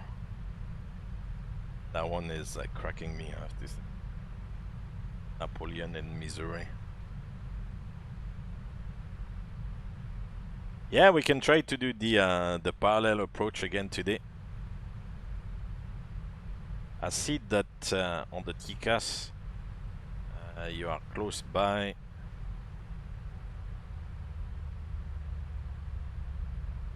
For the moment, it's not it's not triggered the how far? 5 miles. Yeah, it's okay. 5 miles is not bad. It doesn't upset the TCAS too much. And down we go.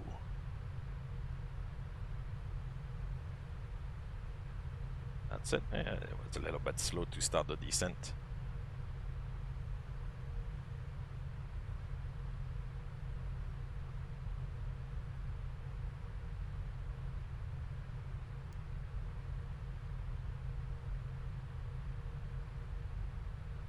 Oh, it's doing a funky descent there.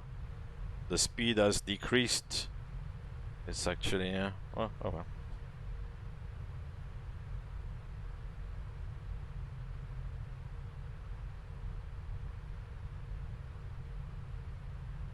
Volanta is still in the game. Good.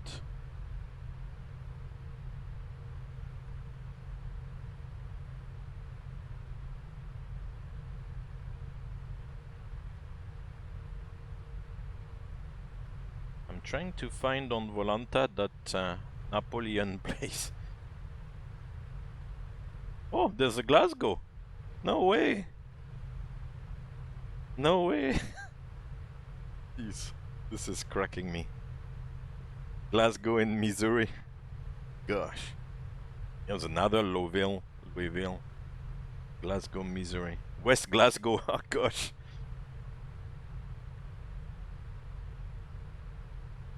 That's Cambridge, though.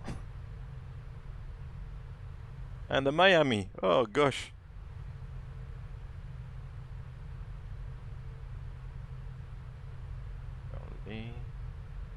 And Dover. Yeah. Where's Napoleon? Ah, it doesn't matter. I'm just fanning around here.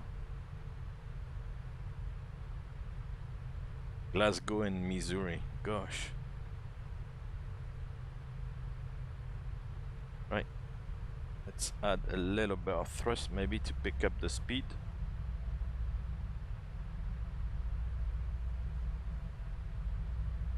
Usually when it's like this in hold mode and the speed is not doing what it's supposed to do, it's not on the magenta bug.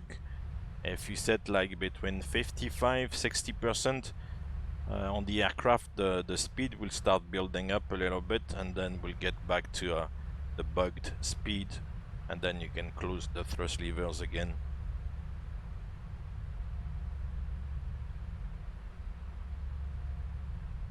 Yeah, it's maybe not doing as advertised. Yeah, it's slowly building back up a little bit. Seatbelt sign on.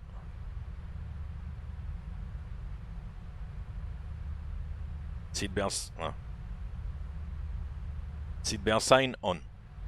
Seatbelt signs coming on. Thanks, Natalia.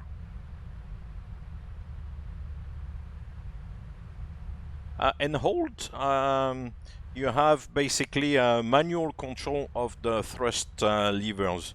The auto throttle can wake up, but when it says hold, you basically think hold the thrust levers and you are in control of them. So you can play around when the mode is, for example, speed or idle. If you were moving the thrust levers, you would go against the auto throttle system, but when it's enunciated as hold, then you have control over the thrust levers, so you can do what you want. And as was the case here, if the speed is a little bit lower than what's bugged, then you can adjust it manually. Yeah.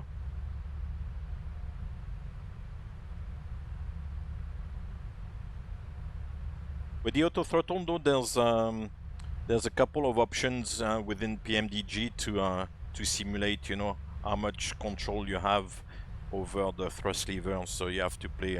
We have to play with that a little bit. And I can go back to idle. But if I go back to idle, at least from a position point of view of the thrust levers, because it's still enunciated as hold. But very often, if you need a bit of thrust in the descent, when you cut the power and you go back to idle, then the speed is going to decrease again, which is a little bit.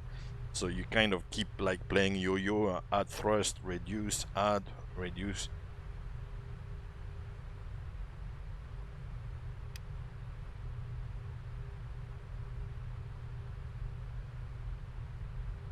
Yep. It's that time of year on the sim, it's snowy.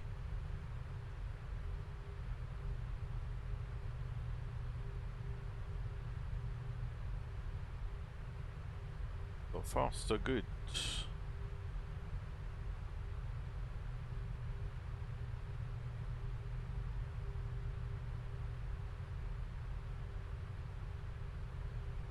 So yeah, maybe from BQS I'll simulate some sort of radar vectors, and we'll see you know,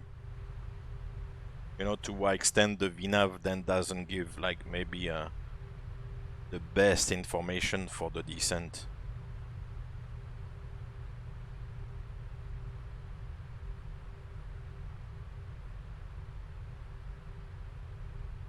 So macroflight, I'm gonna probably turn a little bit to the right. So if you want to go also a little bit to the right, be my guest. And you see the speed again has come back down. We can add again like 60% and 1 here. And the speed should build back up again.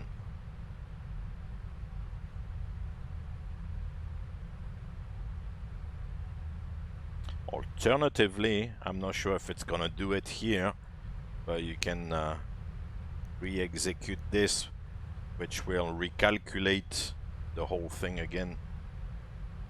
But since you're pretty much there, it shouldn't, you know, give you too much of a difference. But sometimes it kind of helps a little bit.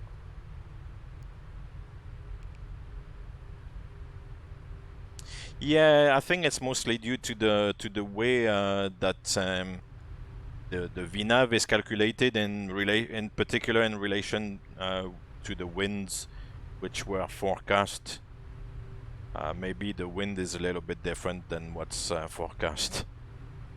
So, but in the aircraft, it's definitely a matter of having maybe a difference in between the forecast wind and the actual wind. So either the speed will be a little bit lower, or otherwise the speed will build up as well, so will tend to increase. So if the speed increases a little bit, you can let it do its thing as long as it doesn't go wild. But otherwise, if you want to stick to the speed you have scheduled, then you can use a bit of speed brake. That would help keep the speed under control. And vice versa, if the speed bleeds down a little bit, then add a little bit of thrust.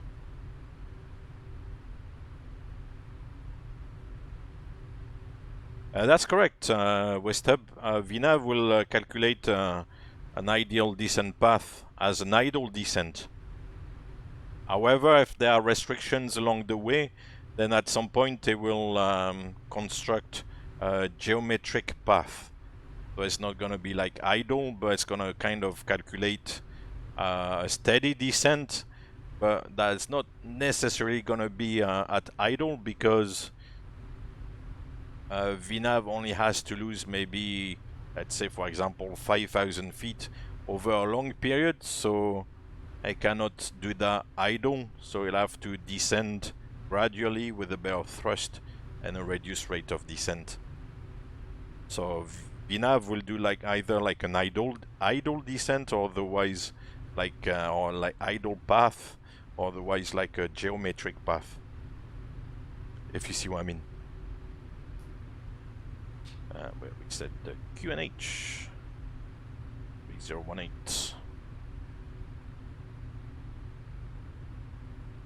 Approach checklist.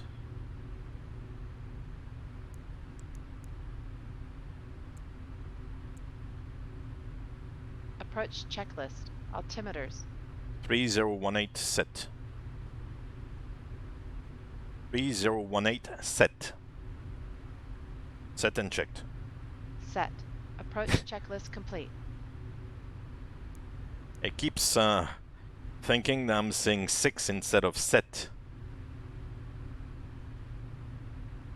Exactly, Wistub. The first part of the descent should be idle, because it will calculate the most economical path, which is idle, to the first constraint. But then if that first constraint forces a little bit of an early descent, then for the rest of the descent all the way to the runway, because remember the descent is built backwards, it's built from the runway all the way up to the top of descent.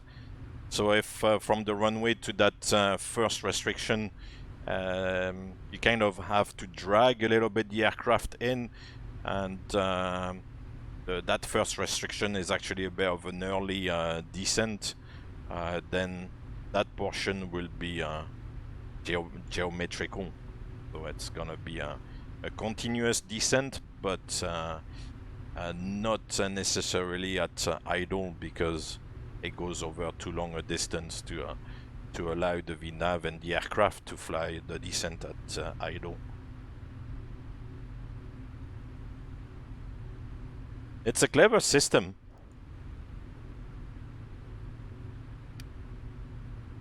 Right, so let's do our radar vectors then. So we'll go heading select. Don't say United 1234 heavy. Maintain heading 265. So we'll go heading select 265. And then I'll take a little bit further right, and you'll see that the VNAV at some point kind of loses a little bit the plot.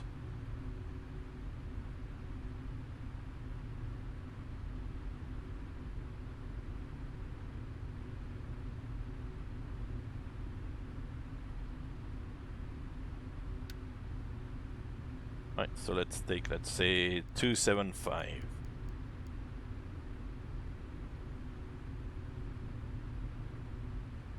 Because now we are going away from the 1,000 feet to level off. from the programmed route, so the aircraft is gonna most probably try to somehow maybe not level off but reduce the rate of descent, because then you're getting like further away from the route, so probably like, you know, too low or too high or whatever. Not too low, I think. So it's gonna start like adjusting like this, but it's not a good thing actually.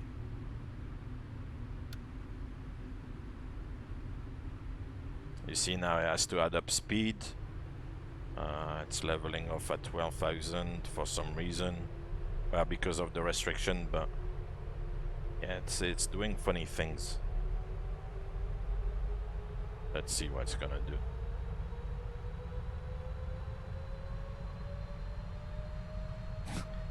It's going and the soup a little bit.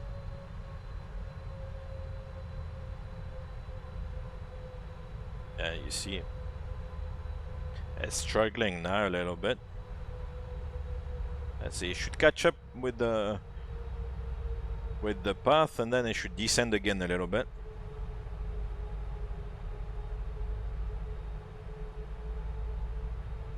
But you see, it keeps adjusting a little.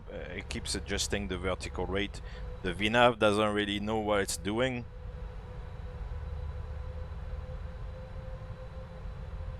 It's a little bit disturbed. It's like, where am I? I'm supposed to be on the magenta line, and you take me like 5 miles like right of it. So I don't know what to do anymore.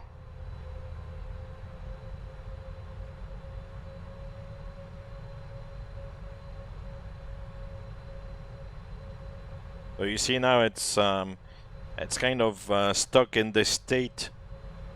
So we are slightly below the vertical profile, and it's trying to compensate somehow. You know, it doesn't really know what to do. However, if you go, let's say back to Maggie again.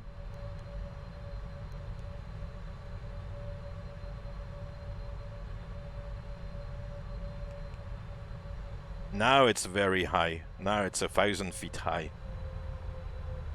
And the way it's calculating the profile. And now it's gonna like scramble to descend. So you see what I mean? It's at the end of the day, it's a computer. Huh? So if you if you feed the computer like bad data, then it's gonna give you like garbage as well. Right. So we'll go flight level change. It's okay. I mean, we'll catch up on the descent.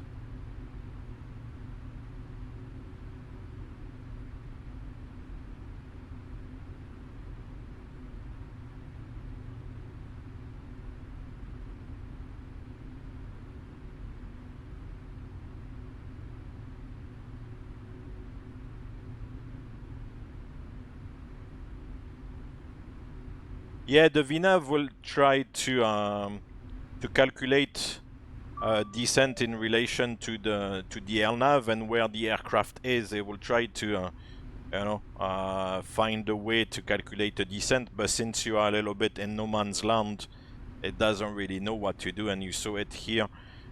Initially it was kind of almost leveling off because it was getting away from the route, and then as soon as you update the route, then the VNAV like thinks it's high again. Right, so that's gonna be 10,000 feet. 10,000 feet. That's why on radar vectors it's a good idea to update the position. So as you see here, we are getting away from the magenta again. So what you can do in the FMC, take the next waypoint here and re-execute it, and then it's gonna calculate again the descent. So now we are coming back on profile, whereas earlier on it was showing basically that we were still very high. The gate information. We'll now walk through the cabin to secure it for landing. We'll be collecting all service items, newspapers, and any other items you wish to discard or may not be taking off the aircraft. Kansas City approach. United 1234. Base leg 19 left. Stow these devices and It's no approaches traffic. Please use caution when opening overhead bins, as items may have shifted during our flight. Please stow your tray tables and return your seats to their upright position. And 230 knots. 230 knots is a good clean speed for the 777 because at maximum landing weight, it's basically the up speed. The up speed is 229, so 230 to round it up. But compared to, let's say, a 737 or an Airbus 320, where the up speed is maybe, I don't know, depending on the weight, but 200, 210, 220, 230 for the 777 is a good up speed.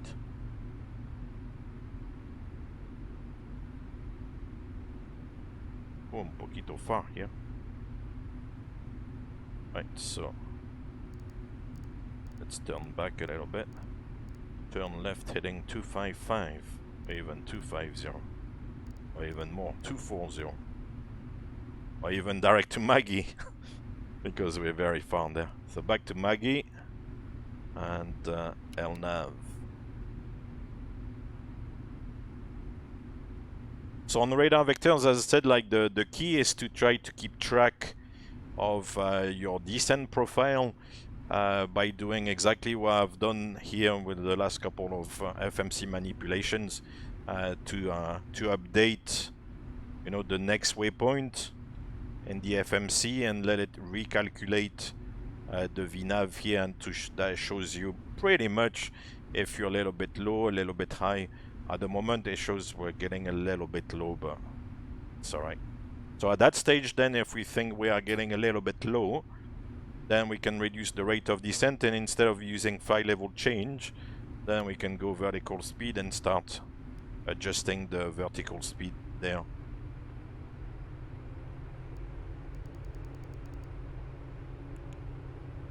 Now you see, I go back to track again, because now we are on a track to Maggie.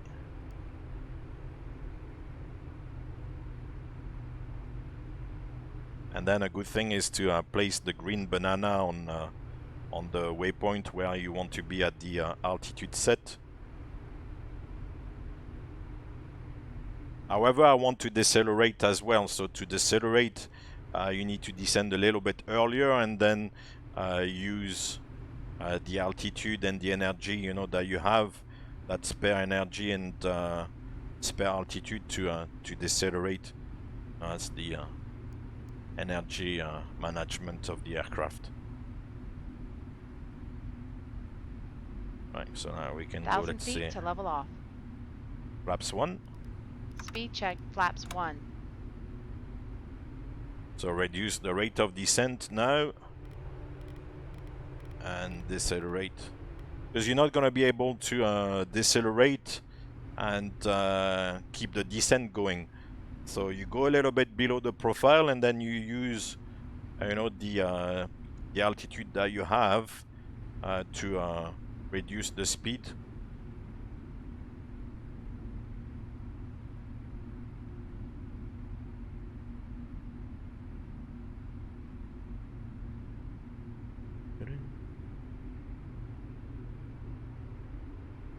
I'll slow down microflight so you can get onto the parallel, because I think you're a little bit behind. Oh yeah, here it is. There we go. Flaps 5. Speed check, flaps 5.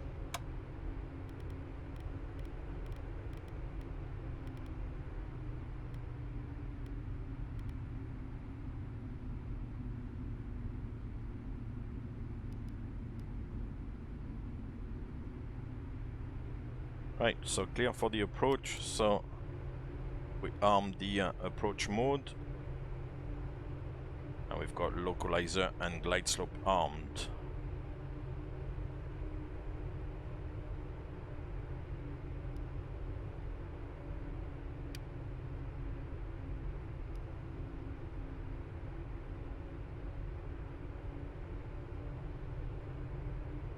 Yeah, it's nice to hear the engine stern, huh?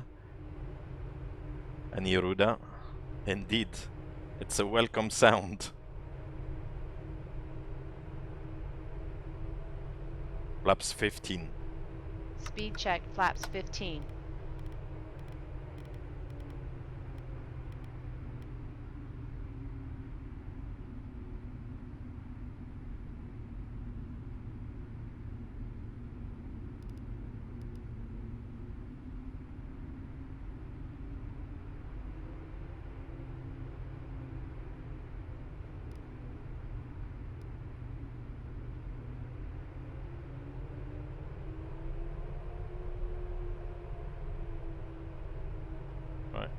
It should work out pretty much now. Localizer and glide slope. Yeah, beautiful. Okay, missed approaches 4,000 feet as well. Kansas City traffic, United 1234, final 19 left. There's nobody around, apart from microflight, of course. But otherwise... Kansas City traffic, polar 126 heavy, Here is. final 19 right. Woohoo! 10 miles, but the DME under reads, or over reads actually, over reads, so we are a little bit closer to the runway, about 7.5 miles now. I hate those runways where the DME is not located on the threshold. So you cross the threshold and instead of reading 0, it reads like 1, 2, something like that. Gear down. Cabin crew, take your seats. Flaps 20. Speed check, flaps 20.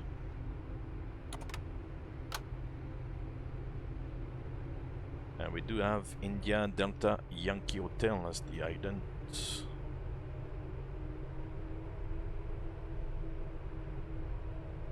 Yes.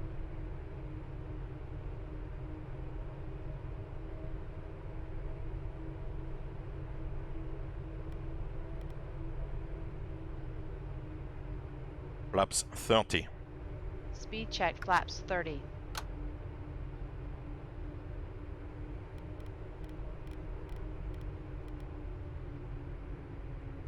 And remember that the airport is at 1,000 feet, so we're only 1,500 feet above the ground at the moment.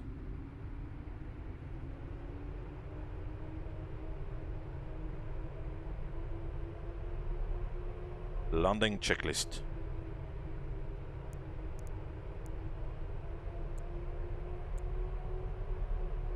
Landing checklist. Landing checklist complete. Checklist complete. I'm not sure about the 737 MAX with hub. Right, let's disconnect.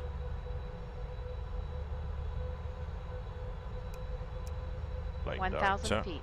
Approach stable. Good. 1,000. Big check.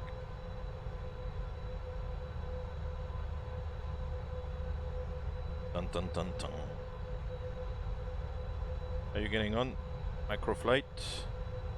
Oh yeah, down here. Approaching. 1. Yeah, this runway has no puppy, so if there's no puppy, then the best thing is to follow the glide slope. As long as when you look outside and you look at the runway there, the runway is not like, you know, looking in the wrong spot in the windscreen. For the moment, it kind of makes sense. So what we have here.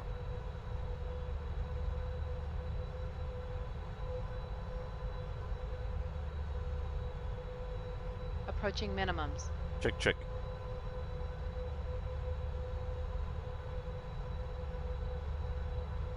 Minimums. Continue.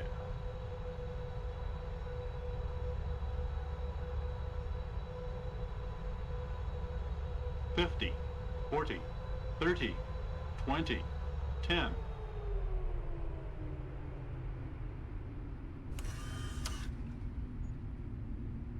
Idle reverse. Speed brakes up. Reversers normal. Beautiful. Here we are. Yeah, as advertised, there's no landing rate today. That's a little bit tight to make this knots. runway. To make the exit here, so we'll vacate. Oh, this one. Meters remaining. That's Charlie, huh? Yeah. Okay, okay. Welcome to Kansas City.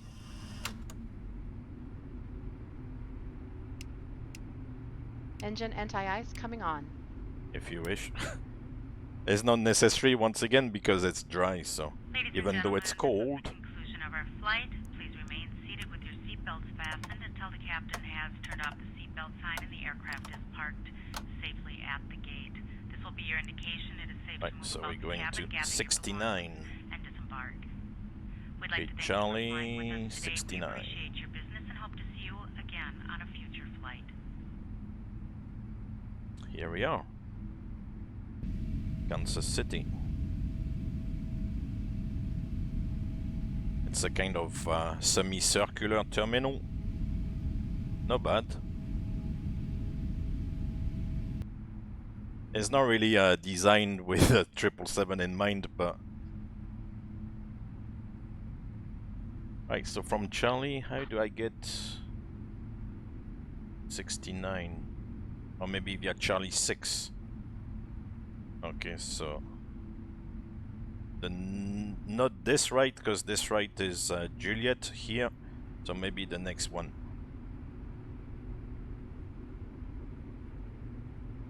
Happy days.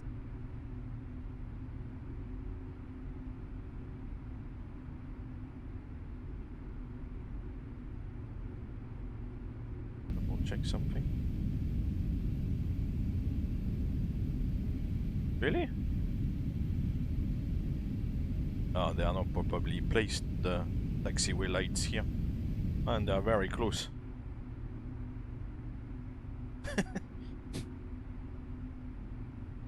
It's breaking all the taxiway lights. Sorry.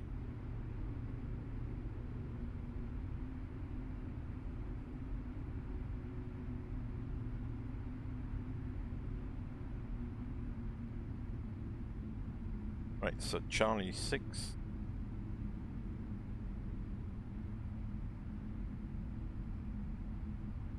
Yeah, the ground crew is waiting.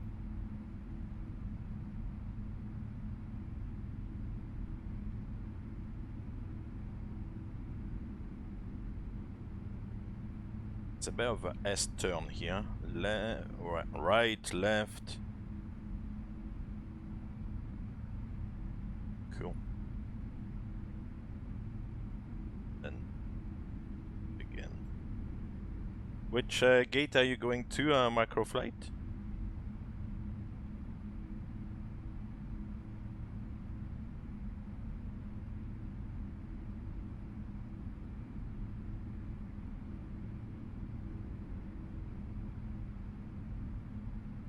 Yeah, those taxiway lights are not properly positioned. A shame. I'm surprised they didn't realize Okay, cool, thank you. Where's the line? It's not this one, it's this one here.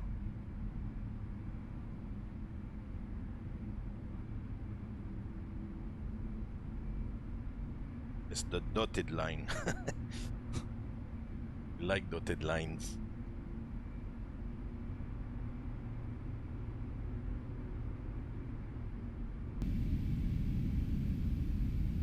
Yeah, it's this one, 69 Alpha actually.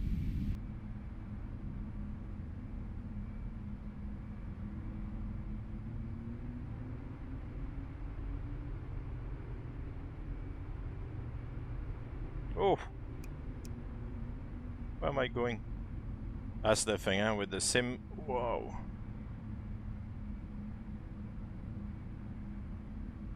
Lights and doors. That was a terrible turn. Cabin crew disarm doors and cross-check. Let's readjust this then.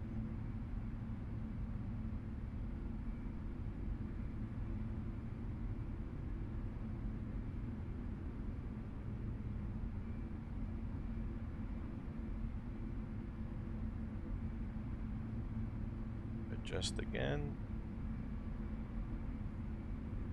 Going 777 on the board. That's good to see.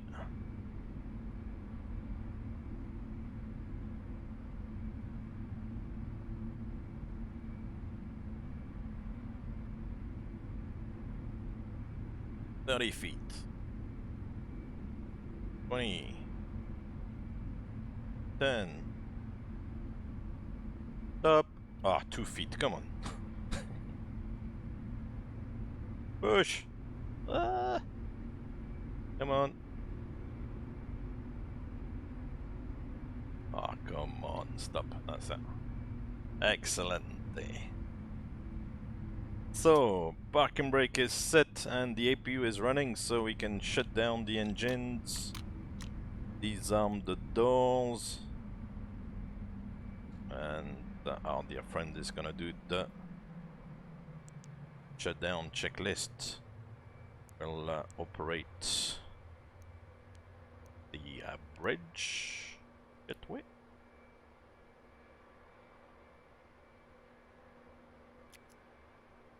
Welcome to Kansas City International. No, in the aircraft, it's easier because you've got much better peripheral vision. In the simulator, it's a little bit restricted because sometimes, yeah, I feel like I'm turning blind a little bit without looking exactly where I am and where I'm going.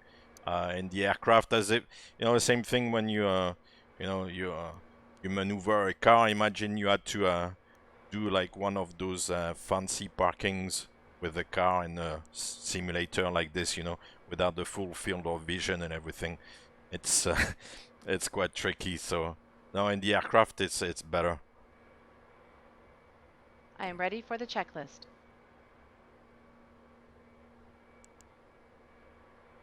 Shutdown checklist.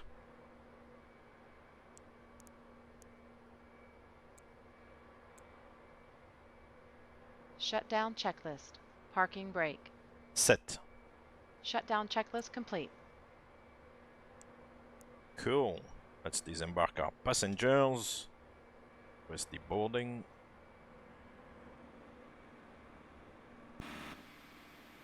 Set. Oh, I've got to open the door. Cargo doors are opened by GSX or FS to crew, but the door I need to open. So we'll go to doors and open L1. Bye, thank you for a wonderful flight. Thank you for a wonderful flight. Like always on this amazing channel. Thank you for a beautiful flight. FMC, I go to the island page, we can blank the minima there. That's it. Yeah, beautiful. Welcome to Kansas City. Oh, macro flight. The building. Fantastic. Welcome to Kansas City. That's the sea gates, huh? Ah, he's going back. Oh, and we've got some ground power connected to the aircraft. I'll switch to the ground power. I blame GSX. Reposition here at the current gate.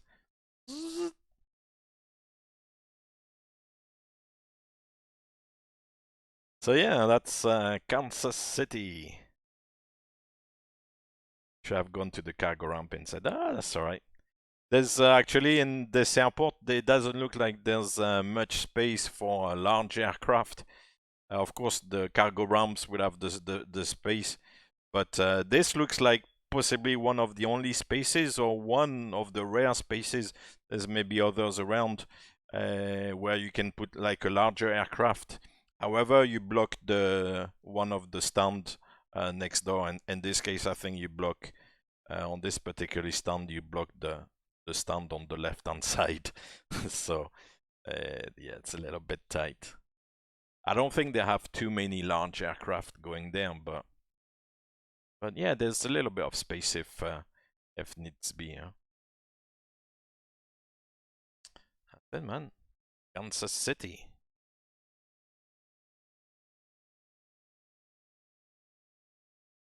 Yes, here we are. Oh, oh gosh, minus 82. Oh, 1 hour 25 with the extra vectors exactly as planned. 1 hour 41 on the blocks. 11.1 tons of fuel burned. Yeah, that's pretty much correct. A little bit of taxi on the other side, taxing in. Not bad. Cool. 1G, 0.99 landing G-force. Gosh. A good landing is a landing you can walk away from. Oh gosh. Cool. That's it. That's another one in the books. Let's see. This is accurate or not. Where am I? Oh, no. Not sure if with that tropical sim how the scenery is gonna work out. Satellite. So let's see if they did a good job or not. So pretty much touched down on the piano keys, just a little bit ahead. Band. Ah, thank God. Tropical sim. Charlie is correct. Charlie 6. And our dotted line, Charlie, what, 69 Alpha? Yes. Happy days. I like that. Good. Beautiful. Right. Here we are.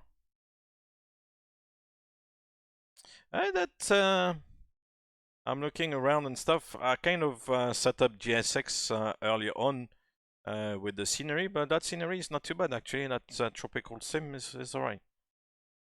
It does the trick. So I'm happy with it. Just those taxi lights were a little bit too far inside of the taxiway. But otherwise the layout is correct. It's a bit of an improvement on the buildings and stuff. I think any builds have a patch for it to be used in version 5. So enjoy the rest of your day. If you have a chance to tune back in later on, please do so. If you don't, no hard feeling. Enjoy the rest of your day, and I'll see you either later on today or on another one. But until then, take care. Thank you very much once again, and we'll see you soon.